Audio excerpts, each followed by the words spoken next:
पूज्य महाराज जी गुरु महाराज के चरणों में पुष्प अर्पित करते हुए सभी प्रेमी भाई बहनों के लिए दया दुआ आशीर्वाद याचना करते हैं।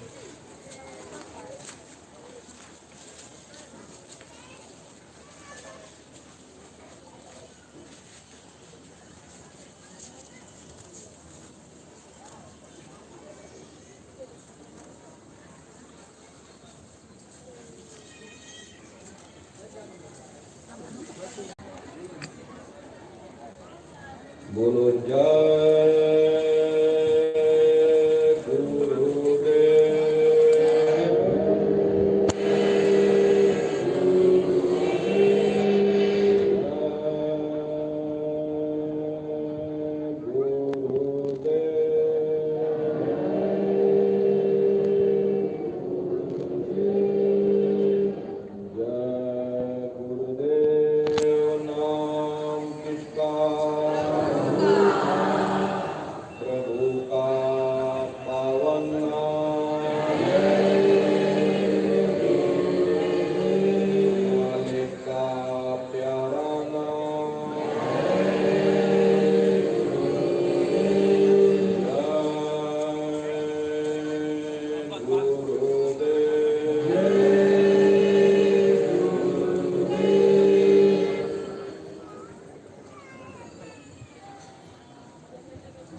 सर्वत्र विराजमान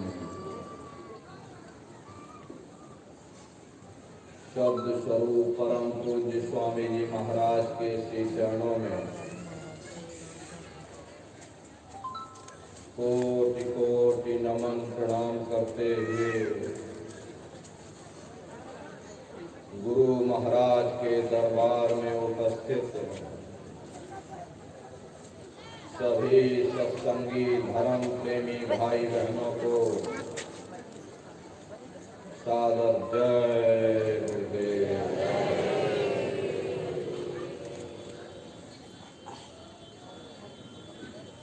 प्रेमी भाई बहनों,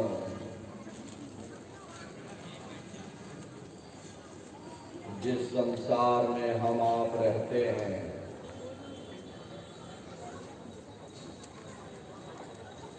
उस संसार का मालिक काल है,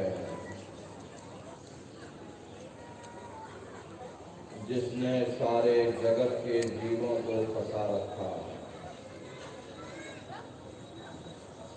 दुनिया यही समझती है कि हमारा मालिक काल है, दयाल की किसी को खबर नहीं। जो दुनिया को खाता है,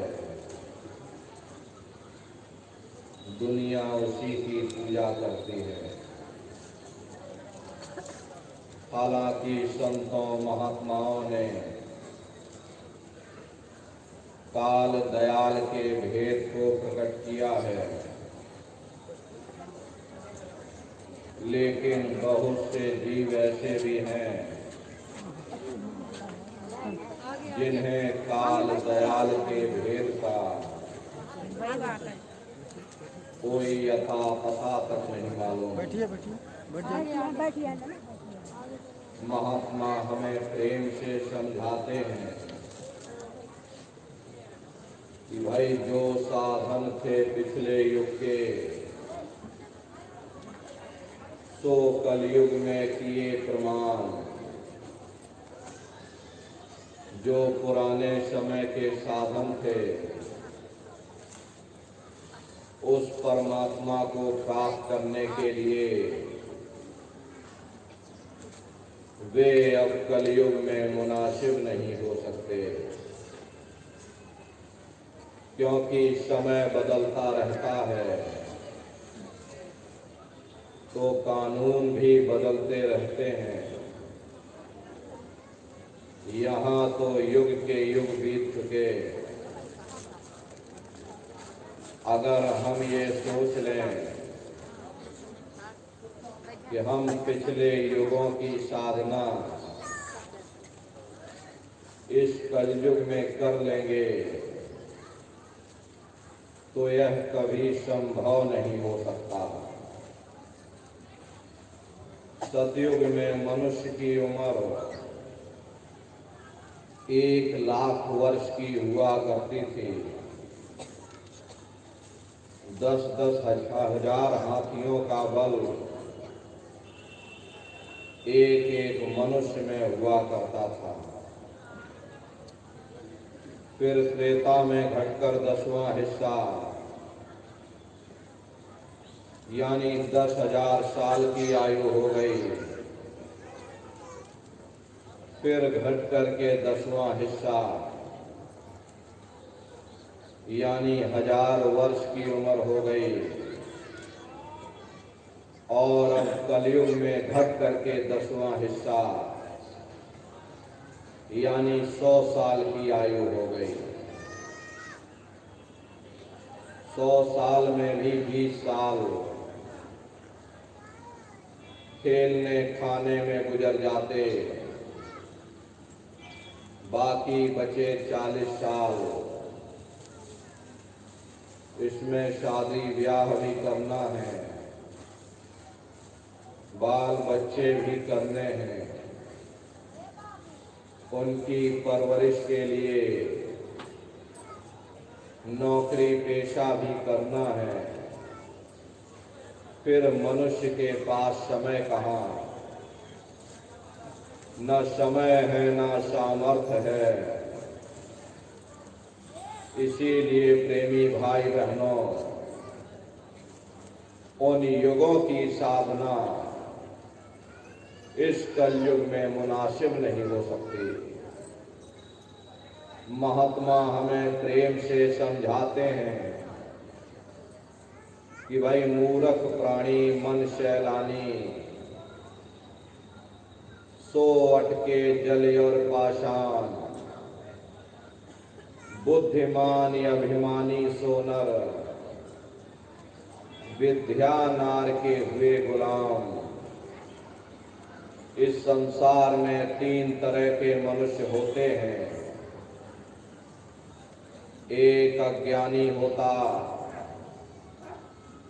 दूसरा बुद्धिमान होता, तीसरे बीच के जीव होते हैं जो ना ज्यादा ज्ञानी होते,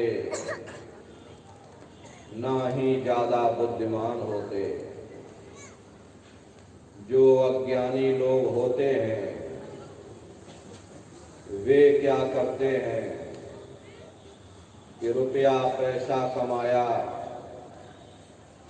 चल दिए तीर्थों की यात्रा पर, कभी गंगा में डुबकी लगाई, कभी यमुना में डुबकी लगाई और मन में यह सोच लिया कि हमने अपने सारे मैले पाप कर्म उतार दिए। ठीक उसी तरह से जो बुद्धिमान लोग होते अपने आप को आलिम फाजिल विद्वान समझते हैं, उनकी हालत ऐसी है कि जो विद्या में पढ़े, सारी जिंदगी विद्या पढ़ते पढ़ाते गुजार दी। हालांकि विद्या बुद्धि का विषय है और इस परमार्थी राह में बुद्धि की कोई आवश्यकता नहीं होती। मनुष्य ने सारा जीवन विद्या पढ़ते पढ़ाते गुजार दिया, हासिल कुछ भी ना हुआ, उल्टा अहंकार और आ गया कि हम बड़े बुद्धिमान हो गए, हम ज्ञानी और ध्यानी बन गए, किया कराया सब गया, जब आया अहंकार। तो रावण से बढ़कर के संसार में कोई दूसरा बुद्धिमान न था, लेकिन देखिए उसकी हालत क्या हुई। आप दुनिया में नजर घुमाकर देखिएगा, सब जगह पानी ही पानी है, पत्थर ही पत्थर है। न किसी को सच्चा महात्मा मिला, न किसी को सच्चा सत्संग मिला। अगर कोई कथा भी करता है, उससे जा करके परमात्मा की बात पूछिएगा, उसे कुछ भी ज्ञान नहीं। विद्या पढ़कर लेक्चरार बन गए, कोई कौम का ठेकेदार बन गया, कोई मजहब का ठेकेदार बन गया। अपनी अपनी कौम, अपना अपना मजहब, अपना अपना झंडा बुलंद करने के लिए न जाने कितने बेगुनाहों का कत्ल कर दिया, कितनी औरतें विधवा हो गईं, कितने बच्चे अनाथ हो गए। नतीजा क्या रहा? चारों तरफ बर्बादी ही बर्बादी। प्रेमी भाई बहनों, असली रास्ता मनुष्य के अंदर है, लेकिन काल ने सबको बाहर ही बाहर भटका दिया। किसी को पानी में, किसी को पत्थर में, किसी को मंदिर में, किसी को मस्जिद में। महात्मा प्रेम से समझाते हैं कि जप तप व्रत संयम बहुत होखे, पंच अग्नि में जले निदान। प्रेमी भाई बहनों, बाकी जीव बीच के जितने, ना मूर्ख ना अति बुद्धिमान, बाकी जो बीच के जीव हैं, जो ना ज्यादा ज्ञानी हैं, ना ही ज्यादा बुद्धिमान हैं, उनकी हालत ऐसी है कि अगर अज्ञानियों का जोर पड़ गया तो अज्ञानियों की तरफ लुढ़क गए, अगर बुद्धिमानों का जोर पड़ गया, बुद्धिमानों की तरफ लुढ़क गए। बिन पहले लोटे की तरह लुढ़कते और लुढ़कते उन्होंने अपना जीवन बर्बाद कर दिया। प्रेमी भाई बहनों, महात्मा प्रेम से समझाते हैं कि भाई असली रास्ता तुम्हारे अंदर है, तुम बाहर कहाँ भटक रहे। जप तप व्रत संयम बहुत होके, पंच अग्नि में जले निदान। दुनिया वाले बाहर ही बाहर भटकते रहते, कोई जप कोई तप। आप कुंभ में जाकर के देखिएगा, न जाने कितने महात्मा वहां पर रहते हैं। कोई कुछ कर रहा, कोई कुछ कर रहा। शाही स्नान करने के लिए आपस में रगड़ा झगड़ा कर देते कि पहले हमारे पंथ के लोग शाही स्नान करेंगे या पहले हमारे लोग शाही स्नान करेंगे। इसी तरह लोग जप तप करते रहते, कोई कीलों पर सो रहा, कोई सोता ही नहीं, कोई पानी में लेटा हुआ, कोई धनिया रमाए बैठे। चार अग्नि चारों तरफ लगा ली और पांचवी सूरज की तपिश, पंच अग्नि की धुनिया जमाए बैठे हैं और कह रहे हम तपस्या कर रहे। अरे उनसे जा करके पूछिएगा कि हे भले मानस, तुम्हारे अंदर पहले से ही काम क्रोध लोभ मोह अहंकार की ये पंच अग्नि पहले से ही जल रही। पहले उसे शांत करने की कोशिश करो। इसी तरह लोग व्रत या उपवास रखते हैं। व्रत या उपवास रखना अच्छी बात होती है, इससे शरीर हल्का होता है, काया निरोगी होती है।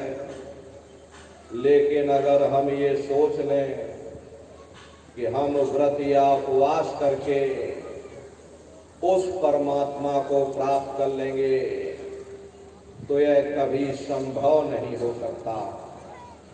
प्रेमी भाई बहनों, एक आदमी का प्रण था, वह रोज दिए में तेल भर करके पाठ करना शुरू कर देता था, और जब तक तेल खत्म नहीं हो जाता था वह रोटी नहीं खाता था। घर में नई बहू आ गई, उसे रस्म रिवाज का पता नहीं था। ज्यों दिए में तेल खत्म हुआ, उसने लाकर और तेल भर दिया। अब आदमी उठे तो उठे कैसे, क्योंकि दिया जल रहा है। लगा फिर से पाठ करने, और फिर जैसे ही तेल खत्म हुआ, उसने लाकर और तेल भर दिया। आदमी भूख से व्याकुल हो उठा, अंत में थक हार करके दिया बुझाकर रोटी खाने लगा। ये हाल है पाठ करने वालों का। कहने का मतलब ये है कि दुनिया ऐसे ऐसे रस्म रिवाज में फंसी हुई, कोई सिद्ध बना बैठा, कोई नाथ बना बैठा, कोई देवी देवताओं का अवतार बना बैठा। ये सब काल का धोखा है। काल ने सारे जगत के जीवों को धोखे में फंसा रखा। देखो चरित्र काल करता का, कोई सिर कोई पैर रुधान। देखो काल ने कितना बड़ा धोखा दिया। किसी को हाथों से बहा दिया, किसी को पैरों से बहा दिया। वाल्मीकि जी महाराज ने राम के पैदा होने के 10,000 साल पहले ही पूरी रामायण बनाकर रख दी थी कि भाई तुम्हारे अंदर राम है, तुम्हारे अंदर रावण है, सब कुछ तुम्हारे अंदर है। काल भगवान ने देखा, किसने तो पर्दा ही फाड़ दिया, मेरा पूरा भेद उजागर कर दिया। तो उन्होंने बाहर राम बना दिए, बाहर ही रावण बना दिया, ताकि कोई अंदर ना आने पावे। सब जीव बाहर ही बाहर भटकते रहे। भटक भटक भटकाया सब जग, कोई न लगया ठौर ठिकान। काल ने सारे जगत के जीवों को अरे बाहर ही बाहर भटका दिया। किसी को मंदिर में, किसी को मस्जिद में, किसी को देवालय में, किसी को शिवालय में, किसी को पानी में तो किसी को पत्थर में। हरे नर नारियों, ये दुनियावी कर्म कांडों से न कभी किसी को मुक्ति मिली और ना ही कभी मिल सकती। आपके धर्म ग्रंथों में लोमश ऋषि और ब्रह्मा का संवाद आता है। लोमश ऋषि ब्रह्मा के पुत्र माने जाते थे। प्रेमी भाई बहनों, ये आपकी धर्म पुस्तकों में ये संवाद लोमश ऋषि और ब्रह्मा के बीच में जो वार्ता हुई है, वो संवाद आपके धर्म ग्रंथों में उल्लेख है। ये जगत के जीव जितने भूल भरम और कर्म कांडों में फंसे हुए, आप लोग ध्यान दे करके सुनिएगा।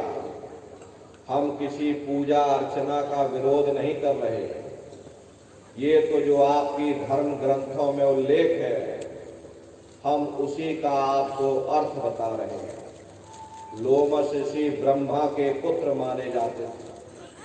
लोमस ऋषि अपने पिता से पूछते हैं कि पितु से पूछ मुक्ति की बाता, गंगा का फल कहो विधाता। कि हे पिताजी, मुक्ति कैसे मिलेगी, क्या किया जाए, कैसे किया जाए, जरा आप हमको दया कृपा करके समझा दीजिए कि हमें मुक्ति कैसे प्राप्त होगी। तब लोमस ऋषि के पिता यानी ब्रह्मा जवाब देते हैं कि गंगा का फल भाग सुनाई, गंगा आदि मुक्त की दाई। कि हे लोमस ऋषि, तुम जाओ जाकर गंगा जी में स्नान करो।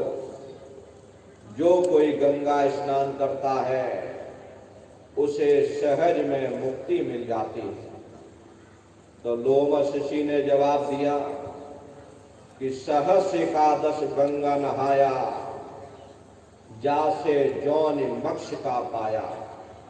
कि हे पिताजी, आपने ये जो विधि बताई तो मैंने सहस्त्रों वर्षों तक यानी हजारों हजार वर्षों तक गंगा जी में स्नान किया, बड़ी श्रद्धा और आस्था के साथ में गंगा जी में डुबकी लगाई, लेकिन मुझे फल क्या मिला? जब मेरी मृत्यु हो गई तो मुझे मत्स्य की योनि में यानी मछली की योनि में डाल दिया। अनेक जीव मार मोए खाया, ऐसे बहुत बहुत दुख पाया। जब मुझे मछली की योनि मिल गई तो अनेकों अनेक जल के जीवों ने मुझे मार मार करके खाया। मुझे कितनी तकलीफ हुई इसका मैं वर्णन नहीं कर सकता। हे पिताजी, जय जय तीरथ सबे नहाए, जल जीव जौनि माही धर्माए। कहते जितने भी तीर्थ थे सभी जगह जाकर मैंने स्नान किया, जल में आशा बांधी, जल में ही हमको वास मिल गया, लेकिन मुझे मुक्ति नहीं मिली। इसलिए हे पिताजी, ऐसी जुक्ति मुक्ति बतलावो, भवजल पार उतर के जाओ।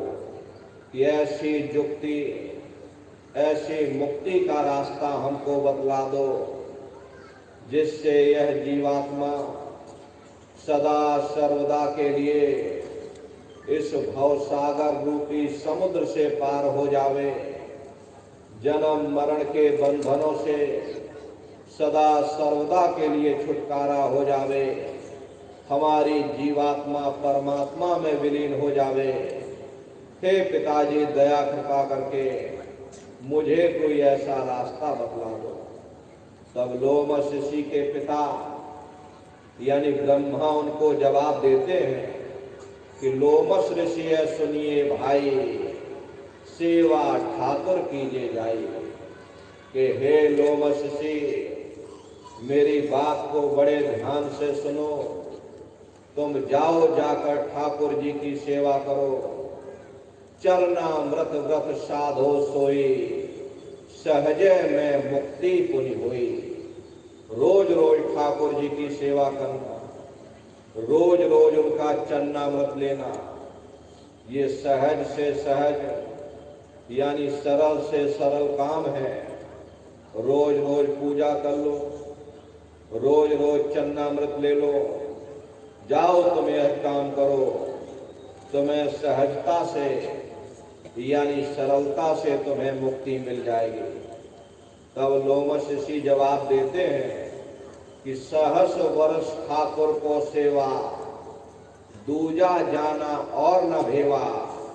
कि हे पिताजी, मैंने सहस्त्रों वर्षों तक यानी हजारों हजार वर्षों तक ठाकुर जी की पूजा की, उनके सिवाय किसी को कुछ नहीं माना।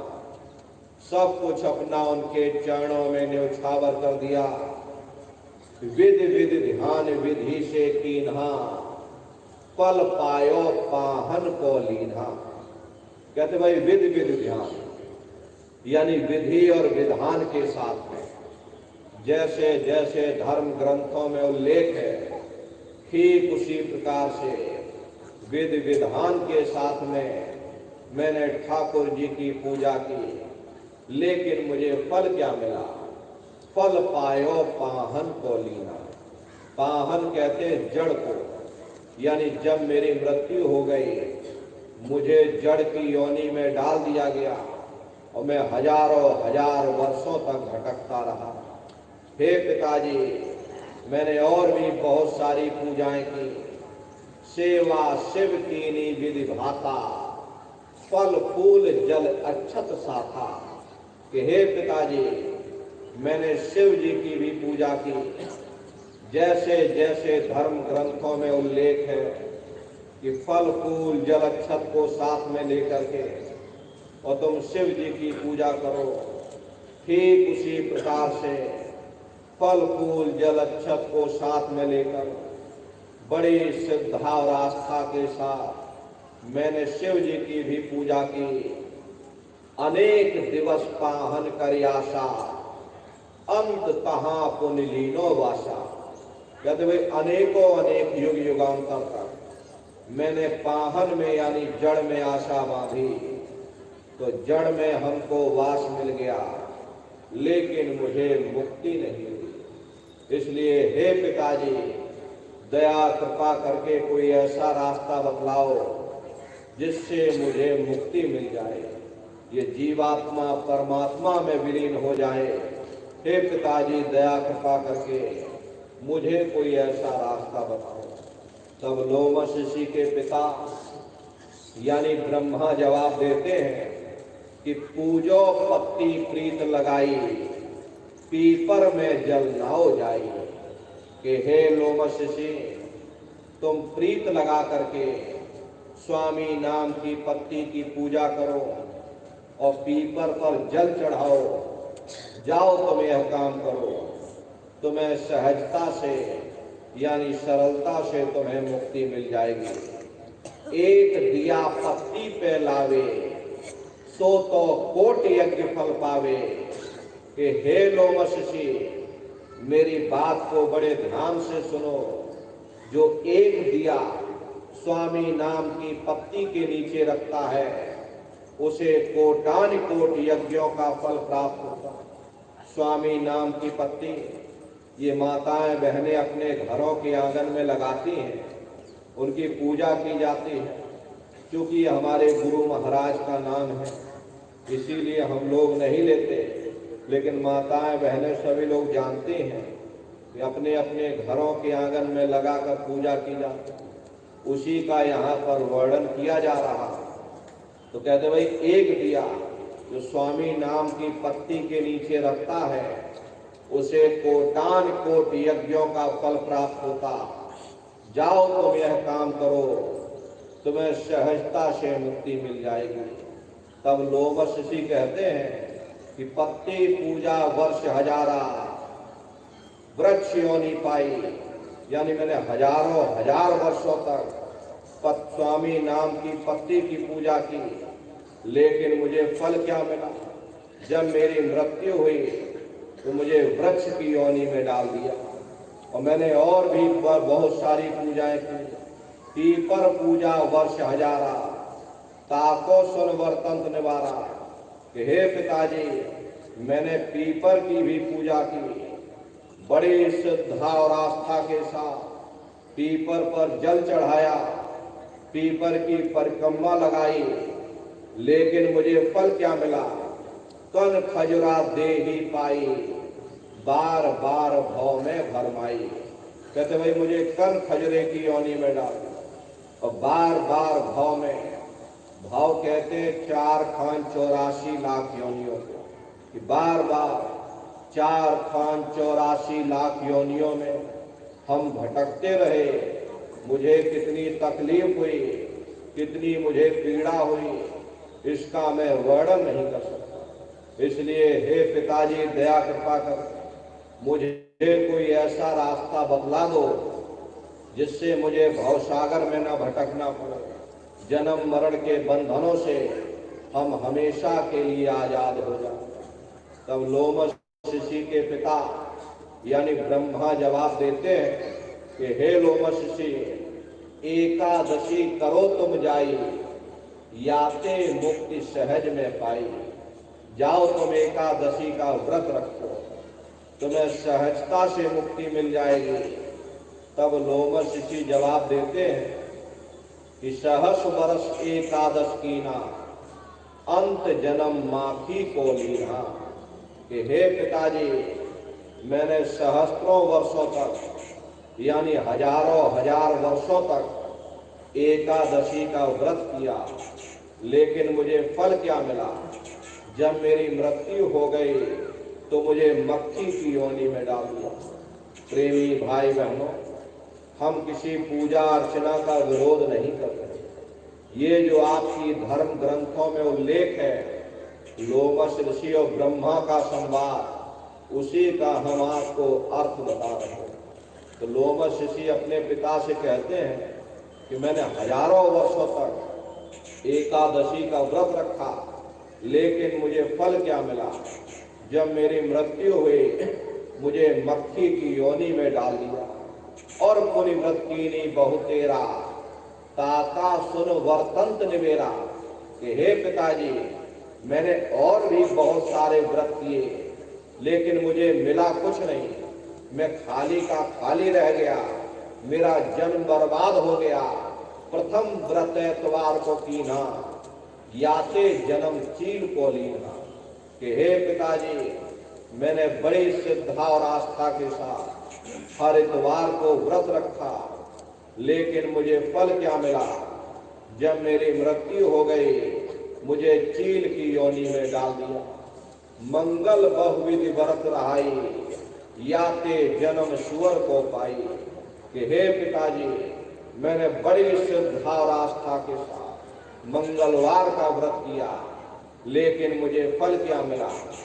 जब मेरी मृत्यु हुई मुझे सुअर की योनि में डाल दिया। और पुनि व्रत तीज को कीना, कूकर जन्म ताही से लीना। कि हे पिताजी, मैंने तीज का भी व्रत किया, लेकिन मुझे फल क्या मिला? जब मेरी मृत्यु हुई मुझे कुत्ते की योनि में डाल दिया। और परदोष नेम से कीना, हर को जन्म ताही से लीना। कहते भाई, बड़े नियम और संयम के साथ मैंने परदोष व्रत भी किया, लेकिन मुझे फल क्या मिला? जब मेरी मृत्यु हो गई तो मुझे गधे की योनि में डाल दिया, इसमें से निकाला उसमें डाल दिया। अब उसे आप सजने संवारने में लग गए, तब तक ले जा करके तीसरे खोल में डाल दिया, फिर उसे आप सजने संवारने में लग गए। ऐसे ये मदारी नचाता रहा और आप बंदर की तरह नाचते रहे। तो लोमश ऋषि कहते हैं कि हे पिताजी, नौमी व्रत अष्टमी कीना, याते जन्म घूस को लीना। कहते नौमी और अष्टमी का भी व्रत किया, लेकिन मुझे फल क्या मिला? जब मेरी मृत्यु हुई तो मुझे घूस की योनि में डाल दिया। अंत में लोमश ऋषि कहते हैं, और पुनि व्रत करे धार बनाई, पर मुक्ति हमने नहीं पाई। बड़े स्पष्ट तौर से उन्होंने जवाब दे दिया कि हे पिताजी, मैंने और भी बहुत सारे व्रत किए, लेकिन मुझे मुक्ति नहीं मिली।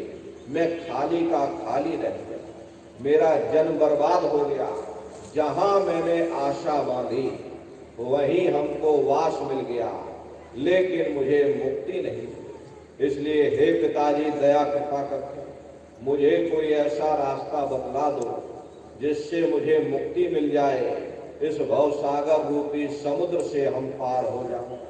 तब लोमश ऋषि के पिता यानी ब्रह्मा जवाब देते हैं कि लोमश ऋषि, पुण्य गौ का सबते भारी, याते मुक्ति होए विचारी। कि हे लोमश ऋषि, तुम थोड़ा दान पुण्य करो, और दान पुण्य में सबसे बड़ा पुण्य गौदान माना जाता। जाओ तुम थोड़ा गौदान करो, तुम्हें सहज में मुक्ति मिल जाएगी। तब लोमश ऋषि जवाब देते हैं कि गौ दान कीन्हा बहु तेरा, जन्म मिला जो बकरी केरा।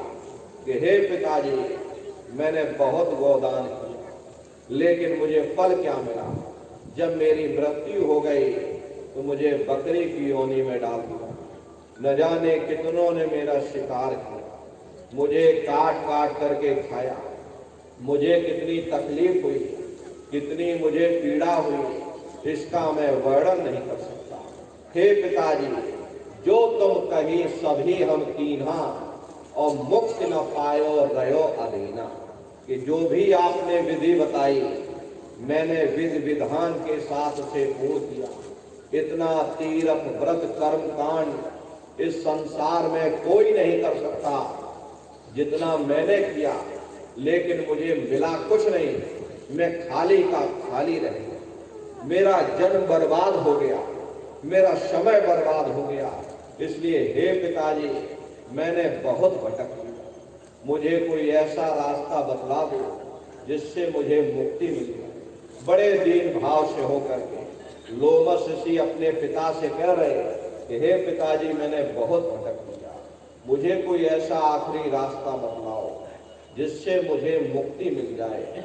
तब अंत में लोमश ऋषि के पिता यानी ब्रह्मा जवाब देते हैं कि लोमश ऋषि में कहो विचारा, संत शरण से होए उबारा। कि हे लोमश ऋषि, मेरा ये अंतिम विचार है कि तुम जाओ संतों की शरण में चले जाओ, वहीं से तुमको मुक्ति मिलेगी। तीर्थ व्रत सब झूठ पसारा, और नहीं हुई है इन ते निर्वारा।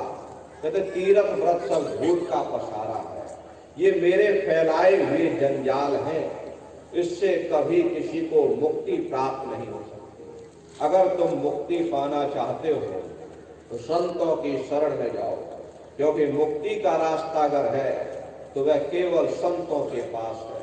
अब बताओ प्रेमी भाई बहन, जब ब्रह्मा को अपने पुत्र की जरा सी चिंता नहीं, इतने हजारों हजार वर्षों तक अपने ही पुत्र को भटका करके रखा, तब अंत में उन्होंने कहा कि भाई संत शरण से होए वारा, और तीर्थ व्रत सब झूठ पसारा। यदि मुक्ति का कोई रास्ता तो वह संतों की शरण है।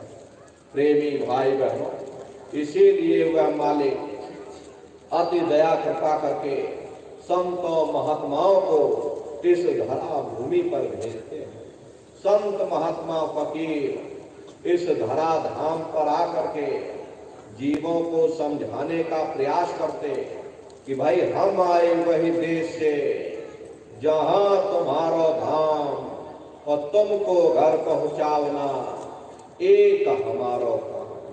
हम उसी देश से आए जिस देश के तुम रहने वाले हो।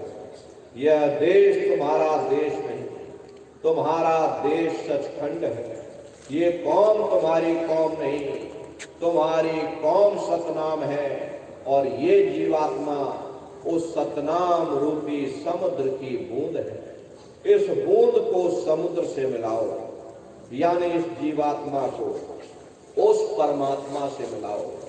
इसके लिए न तुम्हें घर बार छोड़ने की जरूरत है, न बाल बच्चों को छोड़ने की जरूरत, न समाज छोड़ने की जरूरत, न जात और बिरादरी बदलने की जरूरत। हरे नर नारियों, ये जात पात के रगड़ों झगड़ों ने ही मनुष्य के ऊपर पर्दा डाल दिया, वरना महात्माओं का उपदेश इतना सरल है कि 5 वर्ष के बच्चे से लेकर के और 100 वर्ष का बूढ़ा भी कर सकता।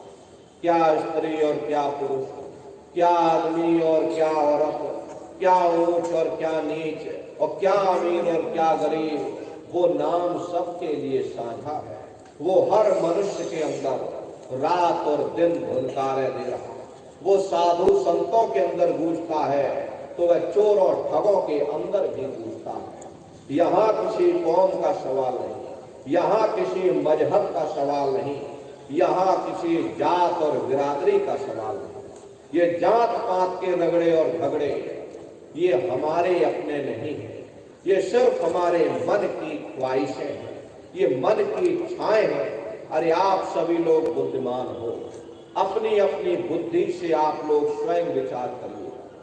जब गुरु नानक साहब नहीं आए थे तब कोई सिख नहीं, जब मोहम्मद साहब नहीं आए थे तब कोई मुसलमान नहीं था। और पीछे लौटते चले जाओ, जब ईसा मसीह साहब नहीं आए तब कोई ईसाई नहीं था। और पीछे लौटते चले जाओ तो केवल मनुष्य ही मनुष्य रह जाते हैं।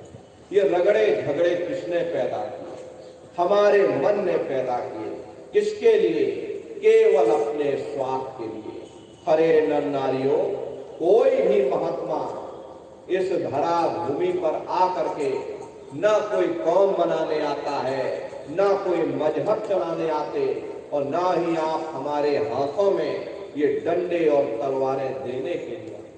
अरे आपको सच्चा मार्ग, सनातन मार्ग समझाने के लिए इस धरा धाम पर अवतरित।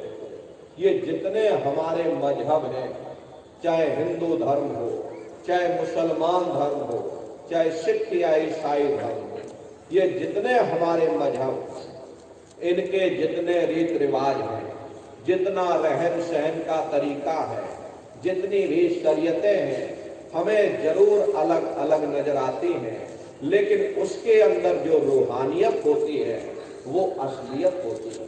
वो हर मजहब की तह के अंदर एक ही चीज होती है।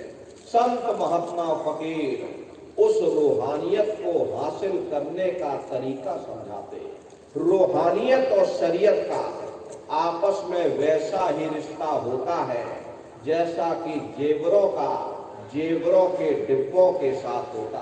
कीमत जेवरों की होती है, डिब्बों की नहीं। तलवार को काम आनी होती, म्यान को नहीं। ठीक उसी प्रकार से हमें जो कुछ भी प्राप्त होगा उस रूहानियत से ही प्राप्त होगा। जब हम रूहानियत से दूर हो जाते तब आहिस्ता आहिस्ता हम शरीयत के कैदी बन जाते, शरीयत के गुलाम बन जाते।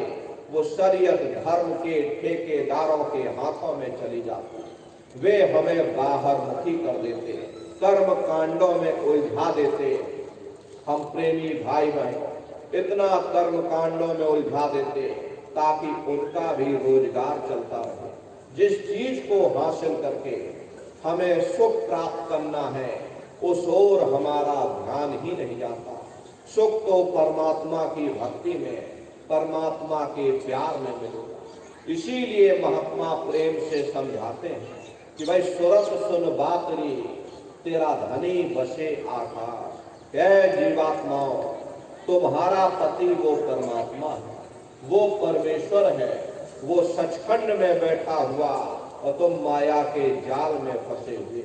जब तक तुम अपने घर जाकर अपने पति से मिलाप नहीं कर लेते, तुम सुख किस तरह हासिल कर सकते हो, तुम शांति किस तरह प्राप्त कर सकते। प्रेमी भाई बहनों, इस नाशवान जगत में न कभी किसी को सुख मिला और न ही कभी मिल सकता। इसीलिए गुरु नानक साहब कहते हैं, नानक दुखिया सब संसार। दुनिया का हर एक जीव अपनी अपनी जगह दुख और मुसीबतों से भरा हुआ है। कभी कभी मन में ख्याल आता है कि शायद जिन दिनों महात्मा आए थे तब दुनिया की हालत उतनी अच्छी न रही हो, इसीलिए महात्मा दुखी दुखी चिल्लाते रहे। अब तो हमने जिंदगी के हर क्षेत्र में इन 100 सालों के अंदर इतनी तरक्की कर ली। पहले हम झोपड़ियों में रहा करते या एक आध कोठरियों में पूरा परिवार रहा करता था। इसी तरह खेती बाड़ी भी लोग हाथों से या बैलों से किया करते थे। शादी ब्याह भी बिरादरी के अंदर हो जाते थे। 15-20 मील के अंदर हमारी सारी दुनिया थी, हम उसी दुनिया में गुजारा करके मर जाते। अब तो हमने 100 सालों के अंदर इतनी तरक्की कर ली, बड़ी बड़ी कोठियां बनवा ली, ऊंची ऊंची बिल्डिंगें बनवा ली। खेती बाड़ी के लिए क्या कहा जाए, बड़े बड़े ट्रैक्टर आ गए, तरह तरह की रासायनिक खादें, कीटनाशक दवाइयां आ गई। बीमारी दूर करने के लिए बड़े बड़े डॉक्टर आ गए, बड़े बड़े अस्पताल बन गए। और न्याय के लिए क्या कहा जाए, सिविल कोर्ट से लेके सुप्रीम कोर्ट तक बन गया। चाहे कहीं फैसला ले जाओ, कहीं घुमा क्यों कहते रहते। प्रेमी भाई बहनों, या तो हमारी सोच में फर्क होगा या हमारे समझने में ही फर्क होगा। आप अपनी बुद्धि से स्वयं विचार करिएगा। जब हम झोपड़ियों में रहा करते थे, पूरा परिवार एक साथ रहा करता था, आपस में एक दूसरे से प्रेम, शाम को थके हारे घर वापस आते थे, प्रेम के साथ भोजन किया करते थे, गा बजा कर सो जाया करते थे। अब जब हमने इतनी तरक्की कर ली, बड़ी बड़ी कोठियां बनवा ली, उनमें एयर कंडीशन भी लगवा लिया, 9-9 इंच के गद्दे भी डलवा लिए, फिर भी हमें नींद नहीं आती। नींद की गोलियां खा खा करके सोना पड़ता। प्रेमी भाई बहनों, पहले गांव में कोई मामूली वैद्य हकीम हुआ करते थे, लेकिन इलाज सबका जरूर हो जाया करता था। अब जब विज्ञान ने इतनी तरक्की कर ली, बड़े बड़े डॉक्टर आ गए, बड़े बड़े अस्पताल बन गए, नई नई दवाइयां आ गई, तो बीमारी भी तो नई नई निकल आई। इसका मुख्य कारण है कि लोग अनाज की पैदावार को बढ़ाने के लिए तरह तरह के रासायनिक खादें, कीटनाशक दवाइयों का इस्तेमाल करने लगे, जिसका प्रभाव हमारे शरीर पर पड़ता है। अरे डॉक्टर जरूर हैं, पर मिलते किसको हैं? मिल भी जाएं तो अस्पतालों में चारपाइयां कहाँ मिलती, बीमार तो बेचारे बरामदों में ही पड़े रहते। और हम कहते हमने इतनी तरक्की। बेशक हम इतना अनाज पैदा करते हैं, लेकिन कीमतें इतनी ज्यादा हैं कि वे आम आदमी की पहुंच से बाहर हो जाती। हरे प्रेमी भाई बहनों, गरीब आदमी को अनाज मिलता नहीं क्योंकि कीमतें इतनी ज्यादा हैं। अमीर आदमी खा नहीं पाता क्योंकि उसे शुगर हो रखी। फिर ऐसे अनाज से किसी का क्या फायदा हो सकता। प्रेमी भाई बहनों, पहले गांव में कोई मामूली झगड़ा हो जाता था, 4 भले लोग मिल बैठ करके सुलझा दिया करते। अब आप मुकदमा करके देख लीजिए, क्या मजाल 20-25 साल से पहले आपको कोई फैसला मिल जाए। किसी से पूछकर आप देखिएगा, किसी को भी फुर्सत नहीं। डॉक्टर को फुर्सत नहीं, जज को फुर्सत नहीं, वकील को फुर्सत नहीं, कारखानेदार को फुर्सत नहीं, उद्योगपतियों को फुर्सत नहीं, किसी को भी फुर्सत नहीं। सबके चेहरे पर चिंता और तनाव की लकीरें। फिर ऐसी तरक्की से किसी का क्या फायदा हो सकता? ये तरक्की का कसूर नहीं है, ये हमारा अपना कसूर है। हम उन चीजों के कैदी बन गए। ये चीजें हमारे लिए बनी थी, ना कि हम उनके लिए बने थे। हम मशीनों के पुर्जे बन गए, मशीनों के मालिक न बन सके। हमको मालिक बनना चाहिए। सबको रोटी मिलनी चाहिए, सबको कपड़ा मिलना चाहिए, सबको मकान मिलना चाहिए, सबका मन निश्चिंत होना चाहिए। किसी के मन में कोई चिंता और तनाव की लकीरें नहीं होनी चाहिए। समाज में प्रेम और सद्भाव की भावना होनी चाहिए। माँ बाप का सम्मान होना चाहिए। अरे यही तो जीवन में हर इंसान मांगता है। अगर जीवन में कीमतें और कदरें न रही, फिर ऐसी तरक्की से किसी का क्या फायदा हो।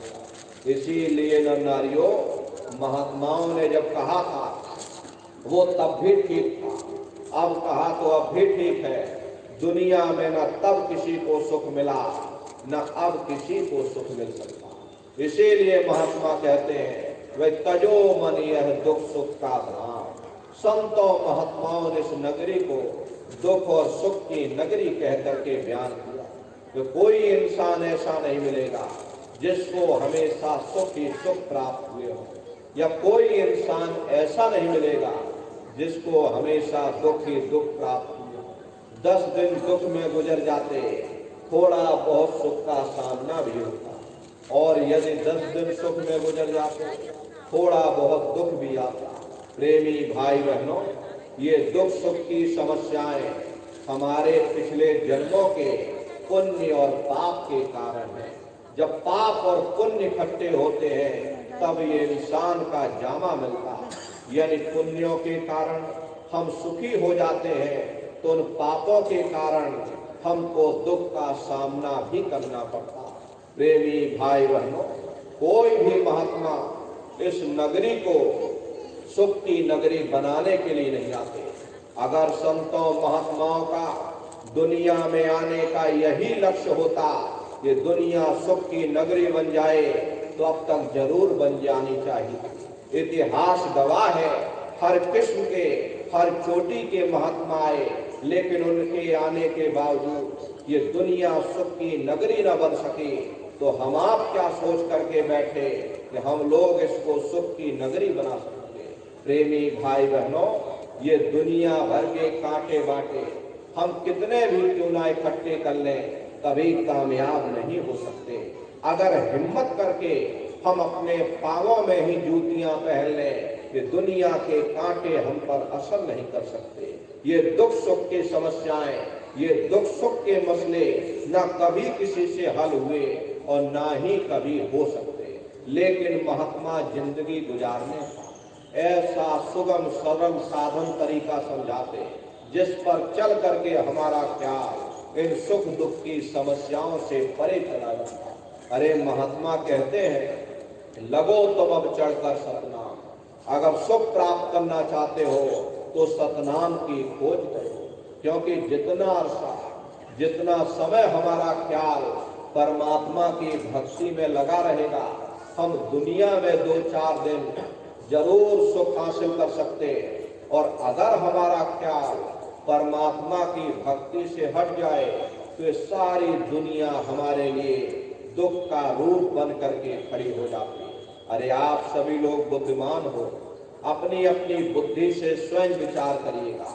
एक छोटा सा बच्चा अपने पिता की उंगली पकड़ करके मेला या नुमाइश में घूमने जाता है। उसे मेले की हर साजो सामान बड़ी खूबसूरत नजर आती है।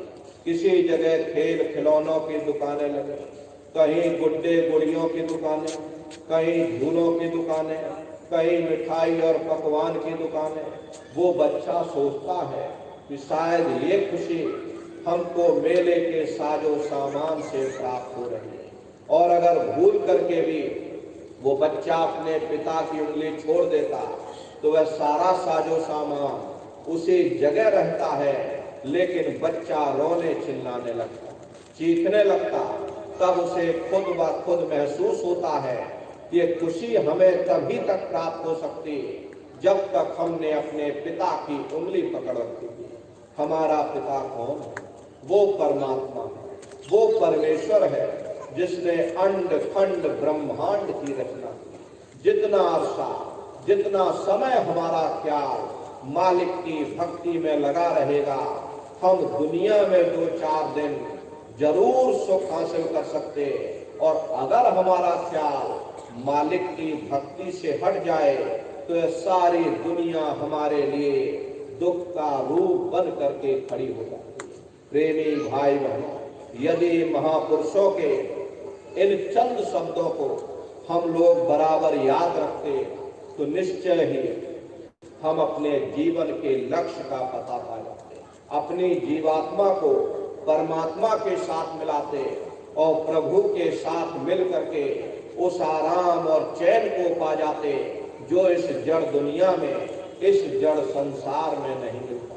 हम आप इस जड़ संसार में सुख और प्रेम की खोज में लगे रहते हैं, परंतु वह सच्चा सुख और सच्चा प्रेम हमारे अंदर है, ना कि बाहर। ये सूरज चांद सितारे, ये जमीन और ये आसमान, जिनको हम आप अपनी जड़ आंखों से देख रहे, यदि अंतर की दृष्टि खोल करके देखें तो ऐसे अनगिनत सूरज चांद सितारों के पास पहुंच जावे जहां प्रकाश ही प्रकाश, नूर ही नूर झलकता है। परंतु हम दुनिया के जीव सुख के देश को, सुख के स्थान को और अपने मालिक को ही भूल बैठते। जा घट प्रेम न संशय, सो घट जान मसान, और जैसे थाल लोहार की श्वास लेत बिन प्राण।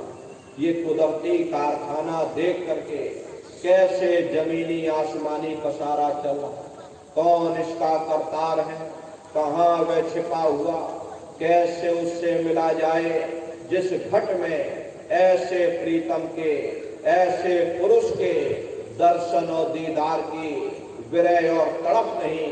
वह घट गोया मशान के समान है, सुरते इंसान सीरते हैवान। हर इंसान का फर्ज, हर इंसान का कर्तव्य, हर एक इंसान को यह सोचना होगा कि मृत्यु पर्यंत हम कहाँ जाएंगे।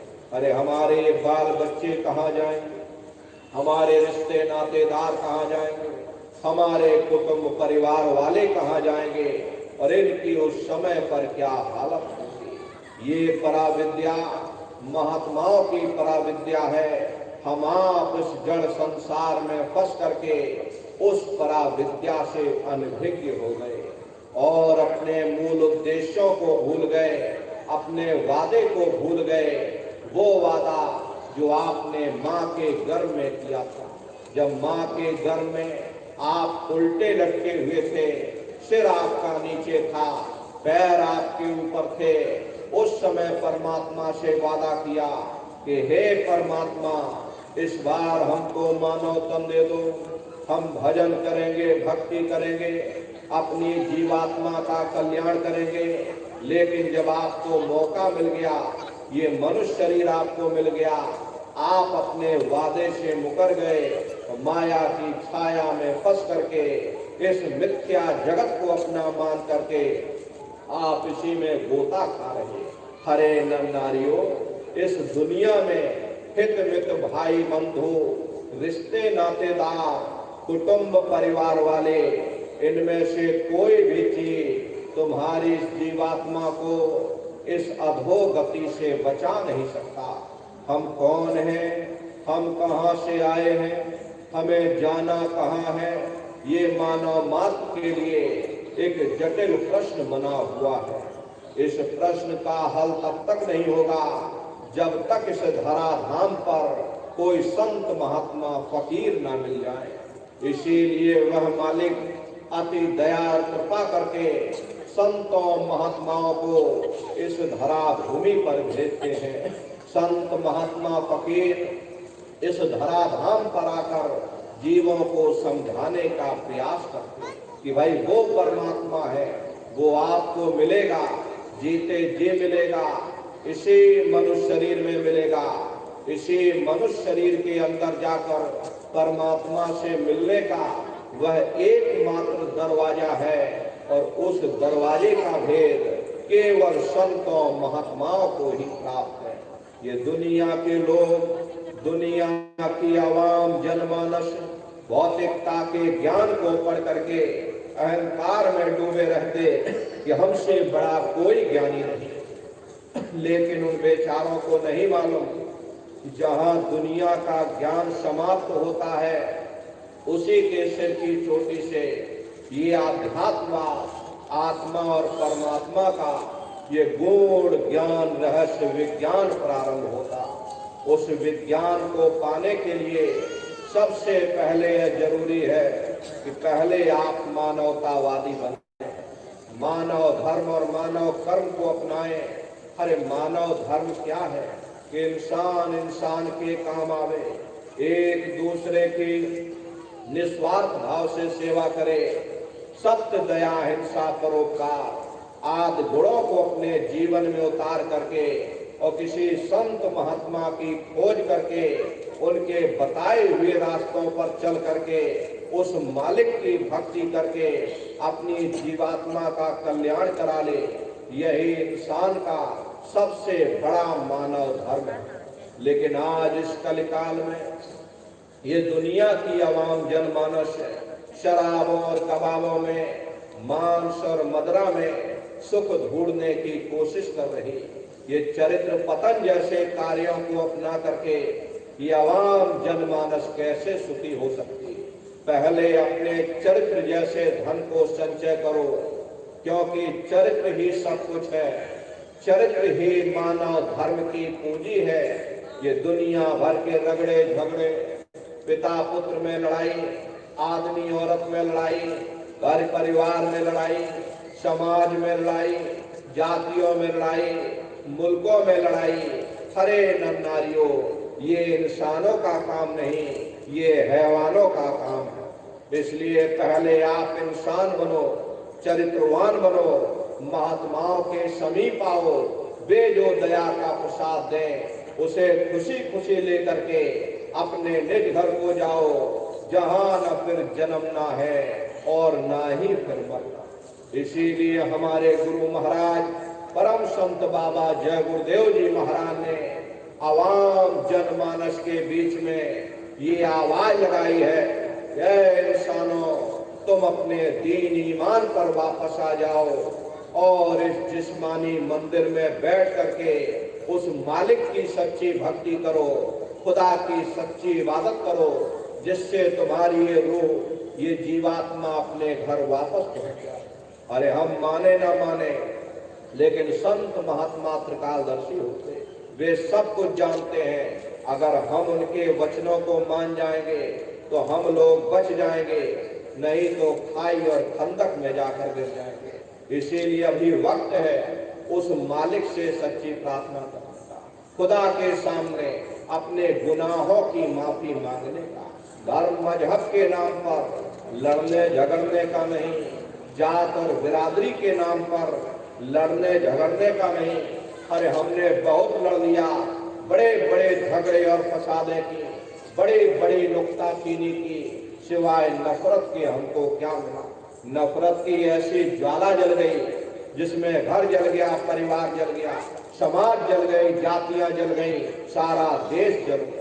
इसीलिए सारी मानवता बहुत थक गई। हर कोई ऐसी छांव चाहता है जहां उसे ठंडक मिले, शांति और सुकून मिले, और ये सब वही मिल सकते हैं जहां शांति के संदेश होते, सुकून के संदेश होते, मानव धर्म और मानव कर्म के संदेश होते।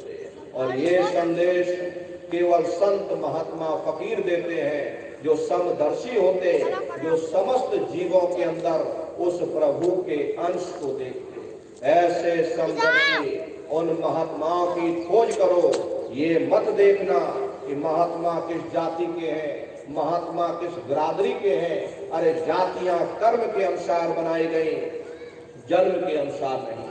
मनुष्य की एक ही जाति है, वो है मानव जाति। और इसी मानव जामे में बैठ करके हमें उस मालिक की भक्ति करनी है। अरे नर नारियों, सुपच जात के भंगी थे, रैदास जी जात के हरिजन थे, मीराबाई जात की खतरानी थी। अगर वे सब उस मालिक को प्राप्त कर सकते हैं तो आप भी उस मालिक को प्राप्त कर सकते हो। लेकिन बगैर महात्माओं के, बगैर मुर्शिद के कोई भी जीव इस संसार समुद्र से ना कोई पार हुआ और ना ही कोई हो सकता। ये समुद्र ऐसा है जिसके ना इस किनारे का पता, ना उस किनारे का पता कोई नहीं जान सकता है। ये दुनिया कब बनी, कितनी बार प्रलय और महाप्रलय हो गई, लेकिन इतना जरूर मालूम है कि जिस दिन से दुनिया बनी हम लोग यहीं पर धक्का खा रहे। अगर इधर से हवा चल गई तो नैया हमारी उधर चली गई, और अगर उधर से हवा चली तो हमारी नैया लुढ़कते हुए उधर चली गई। न जाने कितने युग और कल्प बीत गए, लेकिन हमारी ये नैया आज तक इस भव सागर से किनारे नहीं। इसलिए नर नारियों, सौभाग्य से वक्त का इतना बड़ा वरदान आपको मिला। ये मानव तन आपको मिल गया, ये श्वासों की पूंजी आपको मिल गई। एक एक श्वास बहुमूल्य है। बड़े बड़े राजे महाराजे आए, सारी जिंदगी उन्होंने गुजार दिया ये किला बनाते बनाते। अरे आज उनके किलों को जाकर देखिए, खंडहर बने पड़े हुए। प्रेमी भाई बहन, कोई क्या साथ लेकर गया? विश्व विजेता सिकंदर भी मुट्ठी खोल करके चला गया। सारी दुनिया पर राज करने का वो ख्वाब देखता था।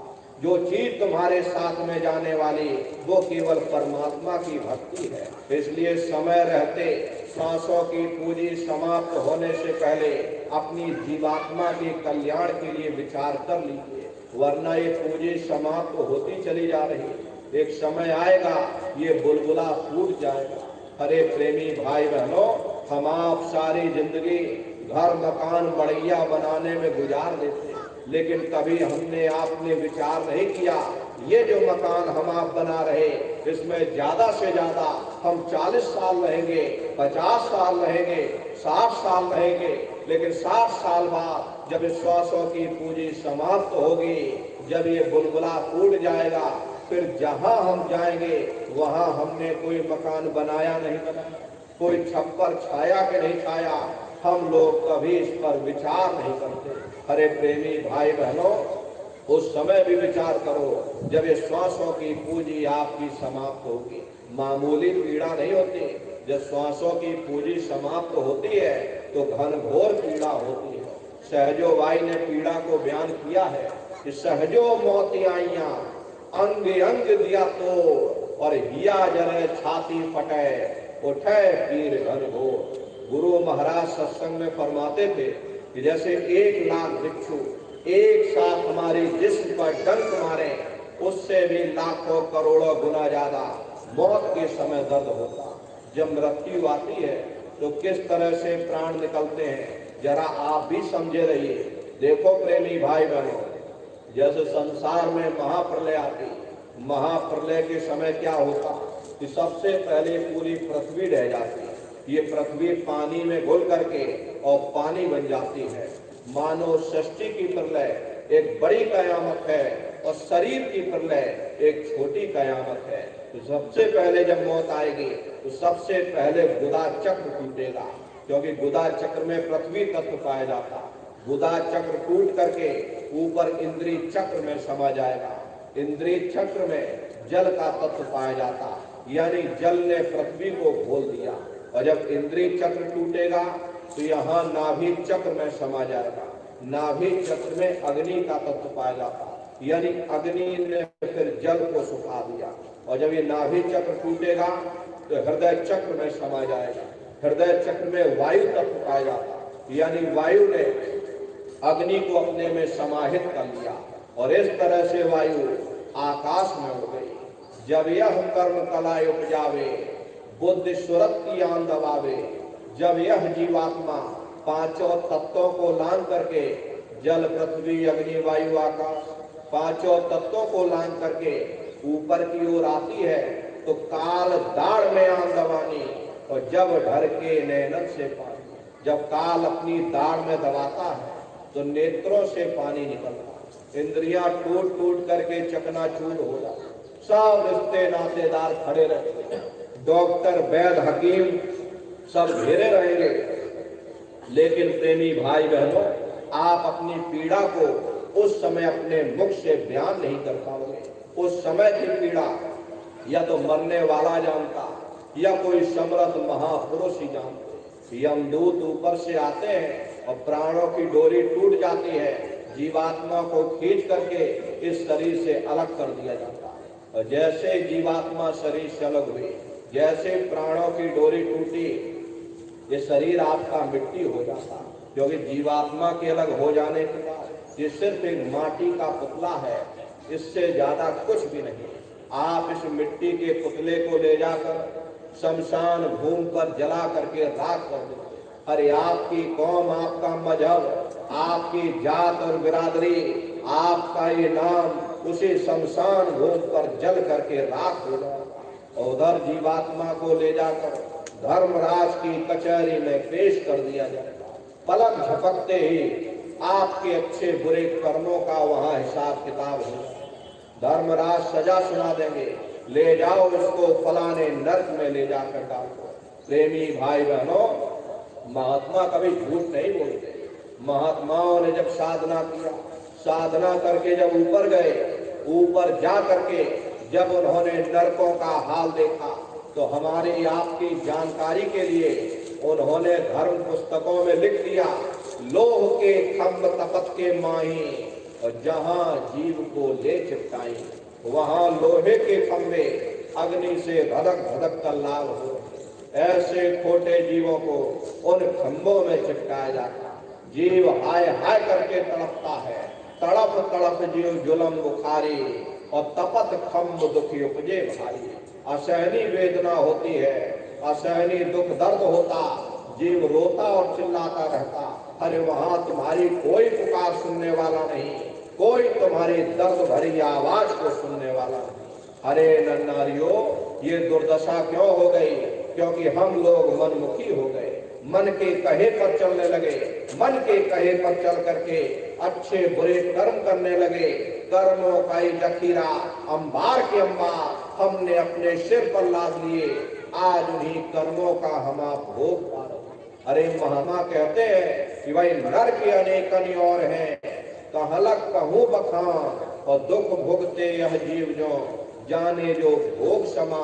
कहते भाई एक नर्क नहीं, ऐसे वहां अनेकों अनेक नर्क बने हुए, अलग अलग छोटे पाप कर्मों के वहां पर अलग अलग नर्क बने हुए।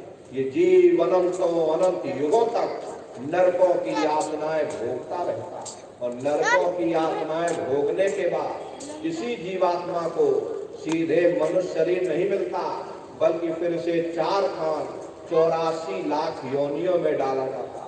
प्रेमी भाई बहनों, जैसे बच्चा पहले कक्षा 1 पास करेगा, फिर कक्षा 2 में जाएगा, ऐसे वहां भी चैनल बना हुआ। नरकों से निकाल करके जब नरकों की सजा पूरी हो जाएगी तो सीधे मनुष्य शरीर नहीं दिया जाएगा, बल्कि फिर से 4 खान 84 लाख योनियों में डाला जाएगा। अब ये 4 खान 84 लाख योनियां, ये कोई मामूली योनियां नहीं होगी। 4 खान यानी अंडज पिंडज उपमज स्थावर, ये 4 खाने हैं। पहली श्रेणी पेड़ पौधों की आती है, जिनके अंदर पानी का तत्व मौजूद होता। कभी ये भी मनुष्य हुआ करते थे, लेकिन आज अपने कर्मों का भोग पा रहे हैं। दूसरी श्रेणी कीड़े मकोड़ों की आती है, जिनके अंदर पृथ्वी और अग्नि का तत्व मौजूद होता है। तीसरी श्रेणी पंछियों की आती, और चौथी चौपाए जानवरों की आती है, और 5वीं स्वयं इंसान की आती, जिसके अंदर 5 तत्व जल पृथ्वी अग्नि वायु आकाश 5 तत्व मौजूद होते। प्रेमी भाई बहनों, इनकी अलग अलग कुल 84 लाख योनियां होती हैं। 4 खानों की कुल 84 लाख योनियां हैं। अब आप पेड़ पौधों को देखिए, तो नीम का पेड़ अलग है, वो पीपल का पेड़ अलग है, आम का पेड़ अलग है। ऐसे ही अलग अलग प्रजातियों के कीड़े मकोड़े, अलग अलग प्रजातियों के पशु पंछी, कुल मिलाकर के 84 लाख योनियां हैं। हम दुनिया के जीव अनंतों अनंत युगों से अलग अलग योनियों में भटका खा रहे हैं। अरे कई जन्म भय कीट पतंगा, कई जन्म भय मीन कुरंगा, कई जन्म पंखी सर्प होइयो, कई जन्म है वर वृक्ष जोइयो, मिल जगदीश मिलन की वरिया, चिरंकार यह देश सजरिया। करोड़ों करोड़ युगों से हम कभी कीड़े पतंगों की योनि में, कभी पेड़ पौधों की योनि में, कभी पशु और पंछियों की योनि में भटके। प्रेमी भाई बहनों, इस संसार में इतने जीव भरे हैं, यदि सुई की एक नोक आप धरातल पर रख दोगे तो उस नोक के नीचे 20 जीव दब करके मर जाएंगे।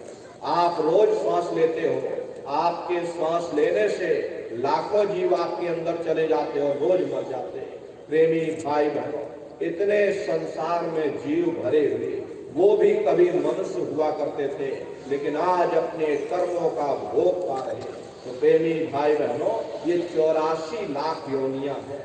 हम दुनिया के जीव अनंतों अनंत युगों से नरकों से निकाल करके फिर 84 लाख योनियों में भटक रहे।